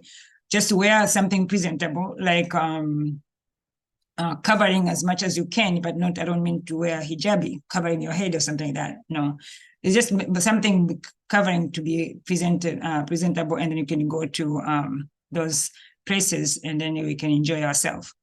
You can bring a small flashlight just in case if there's any power outage or something like that, or you're trying to find something in the dark. At least you have a little flashlight with you, so you can use that. I know people can use the cell phone, yeah, just in case cell phone have batteries, good for it. But if it doesn't, then just if you can get a little small flashlight, that will be fine. A sweater or light jacket, as I said, the plane is going to be cold. But Emirates usually have your blankets, they're very nice blankets. You can cover yourself. They will give you as soon as you check in, or you board the flight, sorry. And then when you're leaving, then you just leave it in the plane. You can bring your travel pillow just for your neck. People who have like swinging their neck all over the place, bring those ones. At least will help. Their seats usually are very good. You can manipulate to try and reposition so you can accommodate the side of your necks. But sometimes it might, if you are shorter, it might not work very well. If you're too tall, it might not work very well. So bringing the little pillow for your neck, that would be an ideal. A lot of airports do sell those, but those ones, the prices, they'll be high. It's like almost $20. I think you might get 1 or 2, it depends, or $26, you get 2. But if you can buy from Walmart or something, that sometimes it's less than that. I think Amazon is cheaper, but I'm not sure how many days is left now for you to get stuff from Amazon. Yes, they do have Prime, but things can delay even if you have Prime. We know that. Yeah, gums and earplugs. So people who have issues with flying, like me, you always have to have something to chew and moving your ears and mouth and whatever, so it doesn't lock on you, and it's not fun. But these are bigger flights, so sometimes they don't have that much effect unless there's a turbulence or something like that, then you can feel in your stomach. So if you have those gums and stuff or earplugs, please pack them now. Don't forget them, because when you go to buy it at the airport, it's almost the price is like 4 times or 10 times of the normal price. So gather those things as you pack right now, so you don't have to start last minute start chasing stuff or going to buy at the airport. Unless you want to buy at the airport, that's okay. You can buy at the airport. Pack a change of clothes in the carry-on bag. I think I said it earlier. You just an extra set of clothes just in case, because you never know. You might be in the plane, you are eating the food, something else, or you have kids in front of you or back, they kick your chair or whatever, I don't know. And then something spills, so you don't want to go for 32 hours with something dripping all over yourself. So pack a change of clothes, something simple, a t-shirt and a pants or whatever, sweatpants, so that's fine. But just be aware of when we get to Dar es Salaam, we're going to do a lot of pictures. So if whatever you are wearing, you want people to see it on your Instagram, that's okay. That's what is going to be shown. So just be aware of that. Some people bring the reading material, but nowadays, as I said, technology, people have on their phone or Kindle or something like that. You do whatever you need to do for traveling purposes. But as I said, Emirates is good at it. So they have so many things to entertain you and keep you busy, other than feeding you and make you watch their movies and shows and everything else like that. It's going to be in there. If you watch Friends, it's going to be probably reruns for the 30 years they've been on air. It's going to be there. Bring the little emergency poncho. So I think this one is like a little plastic rain cover. You don't need to carry the umbrella everywhere else you go, but this one, just in case, if you want, then you can bring it. But this, you can fold it on your bag and put it in on your fanny pack. It can fit there without any problem. So you can do that. If you feel like the rain is a blessing, then don't worry about it. You can buy the Tanzanian outfit when you get there. That's fine. We go, as I said, those shopping days, couple of them. So you can be able to get your stuff there. And if you want to look stylish from Tanzania, go for it. And then, yes, there'll be a swimming pool at the hotel. And then, of course, the beach and at the Zanzibar. So those bathing suits, be just presentable. As I said, even if you're wearing less clothes, still you are one of them representing Qhsc. And then so just let's respect each other and be presentable and have fun. People who have never been to the Indian Ocean, well, welcome to Tanzania. You'll be able to see that. And you can brag around everywhere else. You said, have you been to Indian Ocean? I did. I touched the water. You can take selfie that time and stream live and your picture there. You can bring flavored water packets in order to flavor the water. Remember, we're just going to give you clear water. So last year, the young people brought this, and it was helpful because at least it helps you to stay hydrated, because you are going to get dehydrated. If you're a person that you don't like to drink water, please, that preference needs to change. You do need to drink water because you're going to get dehydrated. By the time you realize you're dehydrated, you're already exhausted, we might start seeing you passing out. Please, please. If you can, you're not able to drink just a plain water, bring those little flavored powder stuff and then put it in there and then shake it on a bottle of water and then drink it. We want you to drink and drink and drink. I know the toilet sometimes is an issue, but let's hope that as you see, wherever we are going, the toilets are available, and you might be squatting. So you have to build your thigh muscles very well. But you should be able to attend to those things. And then, of course, compression socks. That is, I think, one of the things in my list. Okay. I know the list is long. I'm going to share with everybody else, but anything else, questions from that list that I forgot? Anybody? Dr. Gaboni, Yes. it's Kristen. Did you mention powder, washing powder for clothes? Did Yeah. you Like the bar soap, you mean? the bar soap or I bring little packets of powder also, and then I just wash my things out in the sink and hang them to dry. Oh, okay, no, that's fine. If that's one of the options, yes, definitely. People can bring that, but yeah, that's a good idea. Yeah, they do have laundry service. I'm gonna send after the meeting because he just sent me last night. Before he was say, "Oh, I know, yes, we do," and then the person who was doing it, they know the prices. I said, "No, I want it written down." And then when we hand you the clothes, I know how much I need to pay. So I don't want you to decide after I bring the clothes. No. So then he sent me last night. So I'm going to share to everybody who is going. I'm going to send that list. And then so you know, okay, maybe if I have 3 t-shirts and then how many I can wash and how often can I wash. And as I said, the material for the t-shirt now, this year, these ones dry so fast. And so it'd be easier if you want to do laundry on your own and just rinse it up. Most of the time really is just probably trying to get the sweat out. So rinse it out, as I said, if Mrs. Christian Behuniak saying you can use the powder soap or something, or sometimes the bar soap itself, you know, like if you want to use that. Some people will have their nails done, they don't want to touch anything else. Yeah, hopefully nobody's going to be wearing all those long nails. Yeah, because all the dirt and stuff is going to get in there. Please don't do that. As healthcare worker, you know you don't need to do that. I know they look cute, but we are not looking for being cute. We want to be safe and health. Come back home health. Yes. I have one more thing to say now that You okay? talking about the laundry and stuff from my experience.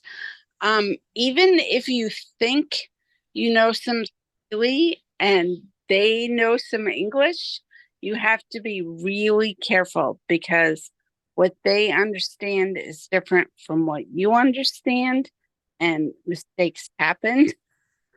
So, if you have any questions, you should ask Dr. Boni or one of the other translators just to make sure Yes. that you understand fully and that they understand fully what you're asking as well. Yes, thank you for sharing that. But yes, as I said, I mean, don't hesitate. Ask the question, and we'll be able to address it before you commit, and then you find out that, oops, that's not what you meant. And they're like, that's what we meant. But yeah, so let us know. As I said, I'm going to share the list, and right now, if you have any questions, if there's things that you're going to pack and you're going to mark them right now, so you know for sure, okay, maybe if I wash this twice, then it's going to be this much. And I'm going to probably ask them if they take maybe the dress or stuff in the morning, do they bring it before the next morning, or, you know, like how soon can we get those clothes? So then you know, are you washing every other day, or are you washing, you know, something like that? So I find out of that. Another question, I didn't ask. I wanted to ask him about the safe. Let me see if he responded. Any other question or point for just to help the new people? And for the new people, ask the question. Please don't be quiet. I know you have questions because you've never traveled and you've never seen so many things. And I know it's a lot of information. I'm trying to be as descriptive as I can, but I know it's a lot of information. So ask the questions. Even if you think maybe somebody else has asked it and it's not clear, asking again, because I want to make sure everybody is aware of what is happening. I just wanted to add to bring your own wipes, because sometimes where we're going, they don't have toilet paper and you don't want to drip dry. So bring your own wipes. You don't want to shake it? Thank you, Bree. Yes, so usually, like last year we had, I mean, people bought those little wipes, like baby wipes, you know, like Aloha, whatever the name is. They had that, and then you can put on your fanny pack. So if you go to the bathroom, they have toilet paper, great. If you go to the bathroom, they might have toilet paper, maybe one ply, you know, like those you touch, it comes out with you. So then if you have those to wipe, at least you can wipe yourself and then just throw it in like you wipe your hands, yeah, like you do sanitize and stuff. That will help. So you have at least a backup. We don't want to come out and say, okay, I need to go back. But it's going to be so much fun. Okay. Adam, I was gonna say if Victoria can hang back. She had a question, so I thought we could discuss it once the meeting is over. yes, go ahead, Okay. Mr. Jones. One of the things that I was going to say, the restroom facilities might not be the same type of restroom facilities that you will normally see in the United States. Dr. Cabona, would you explain, please?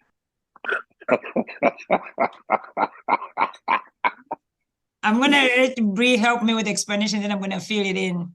Bree, I've been working out to make the adjustment. go ahead, Bree. So some parts there's not an actual toilet seat. It's like a little hole in the ground. So you have to squat, and to pee you face one way, and to do number two you face the other way, and kind of got to know what you're doing. For me, it's cleaner because you're not touching anything. You're just squatting. It looks scary, but it's fine. Thank you, Bree. I just wanted that explanation because it's always cracking me up. When we grew up, I mean, we used that. I didn't even think twice until somebody came and asked me, I think 2-3 medical mission back. I'm like, oh, I need to include that. Yes, so there is like just a hole in the ground. So there's nothing, no flashing, nothing. So then definitely, yeah, if you want to go number 2, then you need to position yourself where when you drop, it's like direct delivery. You don't want to start pushing it, assisting delivery. No, you need to go direct delivery. And if you're peeing, you have to aim it. So you're aiming forward. So you have to know what exactly you're doing at that moment. And yes, it is challenging if you have any issues on your knees, but just be aware of your surrounding and stuff. I know sometimes people adjust it to how much they drink in response that they want to go to the bathroom, but it's just something that we have to be flexible and adjust to that because it's a limited resource area. That's why we are going over there. The hospital is kind of you'll be better in those things, but as I said, it might not be the sitting toilet. It might be just a squatting toilet. It might be, yes, around it covered, yes, but still it's a squatting area. Usually those are economic and more applicable because of the pressure. If you flush it, it's easier than if it's the seat, you have to put enough water in the sink to flush it. Sometimes they don't have enough water pressure to push it down. So things are just going to be piling up. But if for the squatting one, it's easier. Everything is, as I said, the direct delivery, you have to know the technique, and then so it should be good. And you have a story to tell for the rest of your life. If you know how to aim. Okay, what other things? Those are the story that we will share on the gala someday for all the people who have gone to Tanzania. Okay, anything else? I mean, those are the things that I prepare for today, and I hope it was helpful, especially for the new people at Qhsc. You are aware. I mean, give you your things to prepare.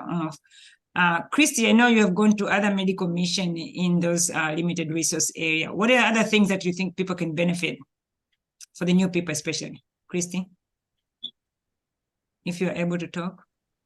I think you guys covered the most of it. Just keeping hydrated. It's going to be really hot. The bathroom situation. Just being respectful of the culture and, like, I guess what you're wearing, because it's a very conservative culture. That as well. I think you guys covered it, though. Everything you need to be aware of. Okay. Thank you.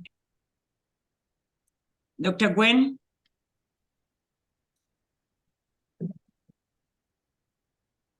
Yes, I'm here. Yeah, if you're Yes. able to say any tips, something that you can add to help the new people. Yeah, you know, my pet peeve is hoochie mama clothes.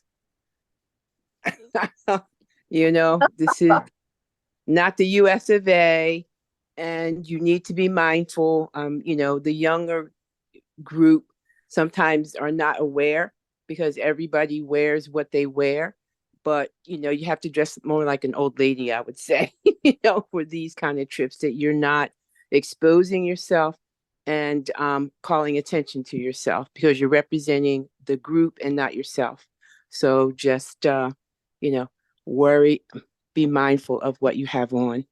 That's all I have to say. Thank you. Everything else I think was pretty much covered in Okay. terms of what we do, and just stay together as a group. But the Hoochie Mama clothes can't. No. No. Thank you, Dr. Gwen. I know it's always so much fun for the new people. I know it's overwhelming, but it's so much fun. And I hope you have come in with an open mind. And as I said, please do not hesitate to ask the question. Because if you have one question and you can't address, you cannot ask that and get the answer, another thing is going to build up to it. And after a while, you're going to feel like either you're suffocating or you can't expand and enjoy the time. We want to be able to have you. We'll see us, joking and having so much fun, because it is a blessing to even do this part. And that's why I said I am so grateful for everybody else who decide to come to the medical mission. I am so blessed to have a lot of people who are dedicated and want to join in to go and help people in Tanzania. So I want you to have the best possible experience. As you bless others, those blessings should come back to you, because all these things that we are doing, you're going to bless others who have never received that support from outside the country. And then so just by doing that, just by our presence being there, they're already being blessed. And then so for the service that we provide them, regardless of your profession, it's a lot of stuff that we can do to these people. And then so seeing them being happy with us, then we get those blessings back. It might not be by money, or it might not be for, but it's just that smile and say, thank you for coming and spend time with us. So yes, we're going to have some fun. You wait. There's some things I don't want to share, but I just want to make sure people get excited when we get there and you're having a blast. And then I want to hear at the end, okay, how was it? How did you see it? Yes, Mr. Prank, I know you raised your hand. Yes. Yes, that was a wonderful conclusion there. So I almost don't really feel like talking anymore. So No, say, go ahead. I was going to say, just to put things into context. From what I gather, I wouldn't know because I'm definitely not a woman. But in Tanzania, they will call you out in the community. So if you're one of the locals and you come out of the house dressed a certain way, they will call you out on it. It can arm all kinds of repercussions and stuff like that. So they take it seriously over there. You as a visitor, they're probably not going to say anything to you, but you don't want to get put into, we don't want to cross that line at any point in time where we're having to, explain or, kind of like justify something, because that's not going to fall on you per se. It will fall on Dr. Gaboni. So, and then just remember, if that's the culture, if we're dealing with the young children, that might be their point of view. It may not be. Same thing with the other professionals that we're dealing with. So it's not just the community on the outside and how they see you. It's also the community that you're working with and how they see you as well. That's all. Oh, thank you very much. Brianna, any questions, anything that we can address? No questions. You ready to go? Did you pack your stuff already? Yes, I'm ready to go. That is the spirit. Yes, let's go. Yeah, some people here have not packed their stuff. That's good. Janisha, you ready? Yes, I'm ready. Is everyone else ready?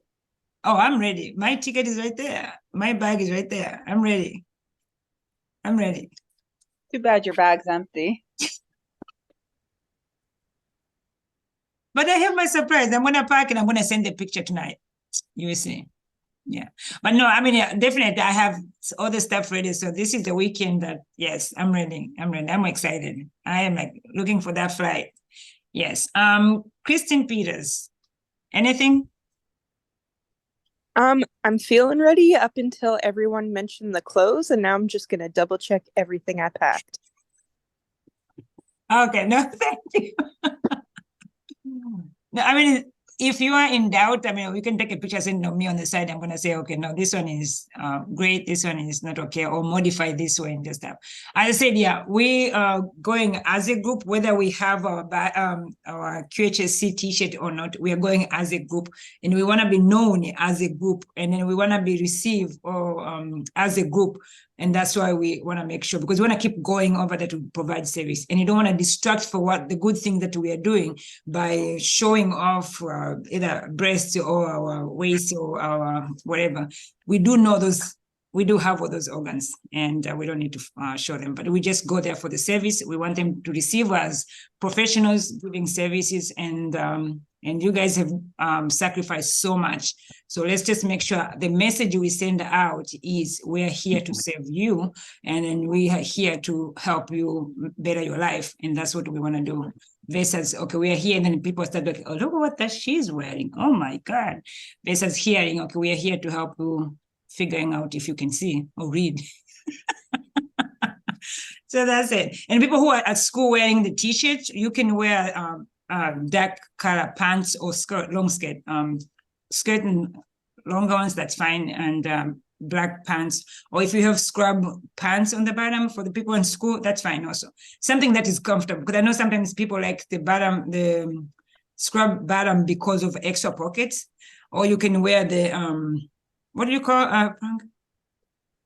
Not the khaki, what they call the pants, cargo pants, whatever. Yes, so because of the pockets, so you have extra places to put your stuff. Because if you're working with the kids or the parents, you want your hands to be free. You don't want to be holding something or your phone or something, and then put. And then the use of the phone, yes, communication is great. Maybe you're doing stuff, but I'm hoping nobody's just on their faces working, unless you're streaming it live and they can see people, right? That's okay. I mean, everybody, because sometimes, our phone can hypnotize us and being hooked on it. Yeah, the fanny pack comes in handy, and then the cargo pants are really good for traveling, especially for me, because to be sitting for such a long period of time and then have those wallets or wallet. I usually carry 2 wallets at least. To have those in my back pocket can be a pain, so I wear the cargo pants. But anyway, I am so excited, guys. I can't contain myself. I am ready. I want to pack and go. I have to pack my stuff first, and then I'll be ready. Yes. I have a question. Yes. How about the scrubs? Is it mostly blue or is it black? It can be navy blue or black, either or. That's fine. Okay, thank you. Do you have were you asking like a royal blue or just a blue? No, I know it's navy blue. I just want to know if it was just navy blue or simply just black. No, those two, either or is fine. Yeah. Okay, thank you. You're welcome. For the day that school people are helping at the hospital, I have a pair of dark gray scrubs. Would that be okay? How dark gray is it?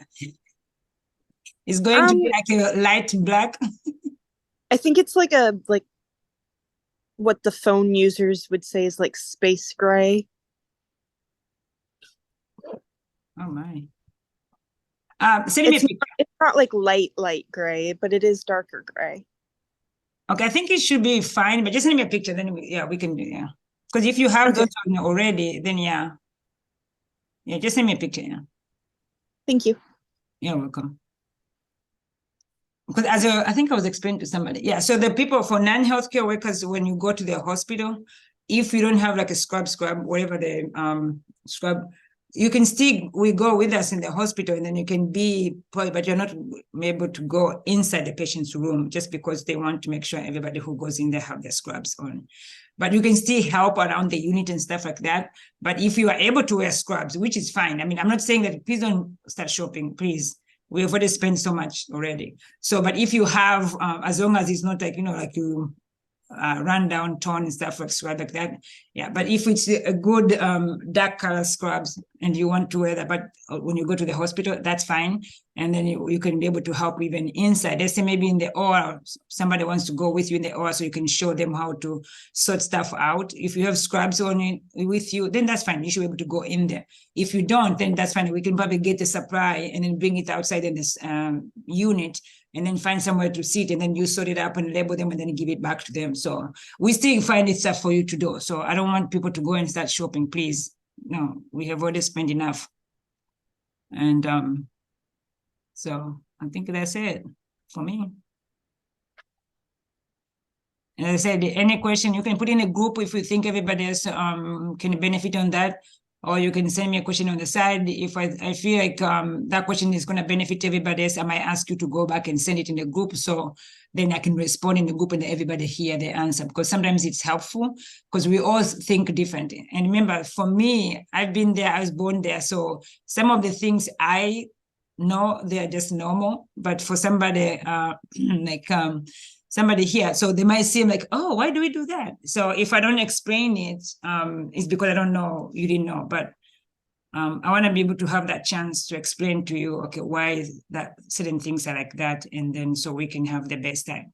But that's definitely what I can promise you right now. Your safety is number one for me. I want to make sure you have the best time possible in Tanzania. Even if you're going to work, we're going to work and enjoy ourselves. So that's the part I can say. So if you hang up with me and then as a group, then we're going to have the best time. And that's what I have for now. And we will start doing a couple of stuff today and then start packing later today, I think, and tomorrow, since some people decide to work on weekend. Okay, guys, thank you, everybody. If everybody can come up on the screen, and now probably somebody have not put makeup on yet. Can come on the screen. At least we have a gallery picture of everybody else in the. Oh, it's about time! Yay! I was gonna say the music that you heard for the video for the I don't think we showed it. Well, we do have a theme song for this year. We had one last year, and we do have a theme song for this year as well. I think it's in one of the videos. Oh, the volunteers video for the Cross Ministries, where they're packing food for the homeless or the food insecure. So that song, that's our medical mission song for this year. And Bree's gonna organize the TikTok video that we're gonna do for this year. Hopefully we can do one in Tanzania. I would like to do one at the airport. I don't know why, but every time we get to the airport, it's always rush, rush, rush. So let's keep that in mind. Yeah, so all those ideas, thank you, Bob. All those ideas, yeah, post them in the group and then people chiming in. We're gonna get some volunteers who might not be going to the medical mission and help us, give us those little, keep us jumping up and down as we travel. So I see you did not get everybody on the screen though. I want to screen. And don't forget the t-shirt challenge, Yes. If everybody can just come in, even for 5 seconds, I just want everybody who attended the meeting to have just one screenshot so I can have as a screensaver for them. So we need Tanisha back, yeah. Did you say Tanisha or Tanisha? Tanisha, right? Tanisha. Tanisha? Say it again? Yeah. Tanisha. Okay, so accent on A, the not E. the O? Accent. Oh, everyone says it different. No, I thought it's T-O. Tanisha. It is T-O. Tanisha. Yeah. No, but for Tanzania, if they see your badge, they're going to read it Tanisha. Because that's fine. Yeah. So, okay, that's Why don't they call you by your name? Yes, they will call you, yeah. Brianna, Bree number 2, Dr. Gwen, Christine, Christine. Are you able, guys, even for a few seconds, now I have 7 people on my screen. I wanted more, that's perfect. There she is. Brianna. I thought you were ready already. See, I'm ready. Okay, I see the people probably they're hiding something. But thank you guys. There's Dr. Gwen. Yay! Okay, guys, thank you very much. Yeah, this week is gonna be crazy because everything is happening now, and so before we start on Friday, it's gonna be on. So thank you very much for coming, and keep those questions coming so we can be ready to go. And then I think Victoria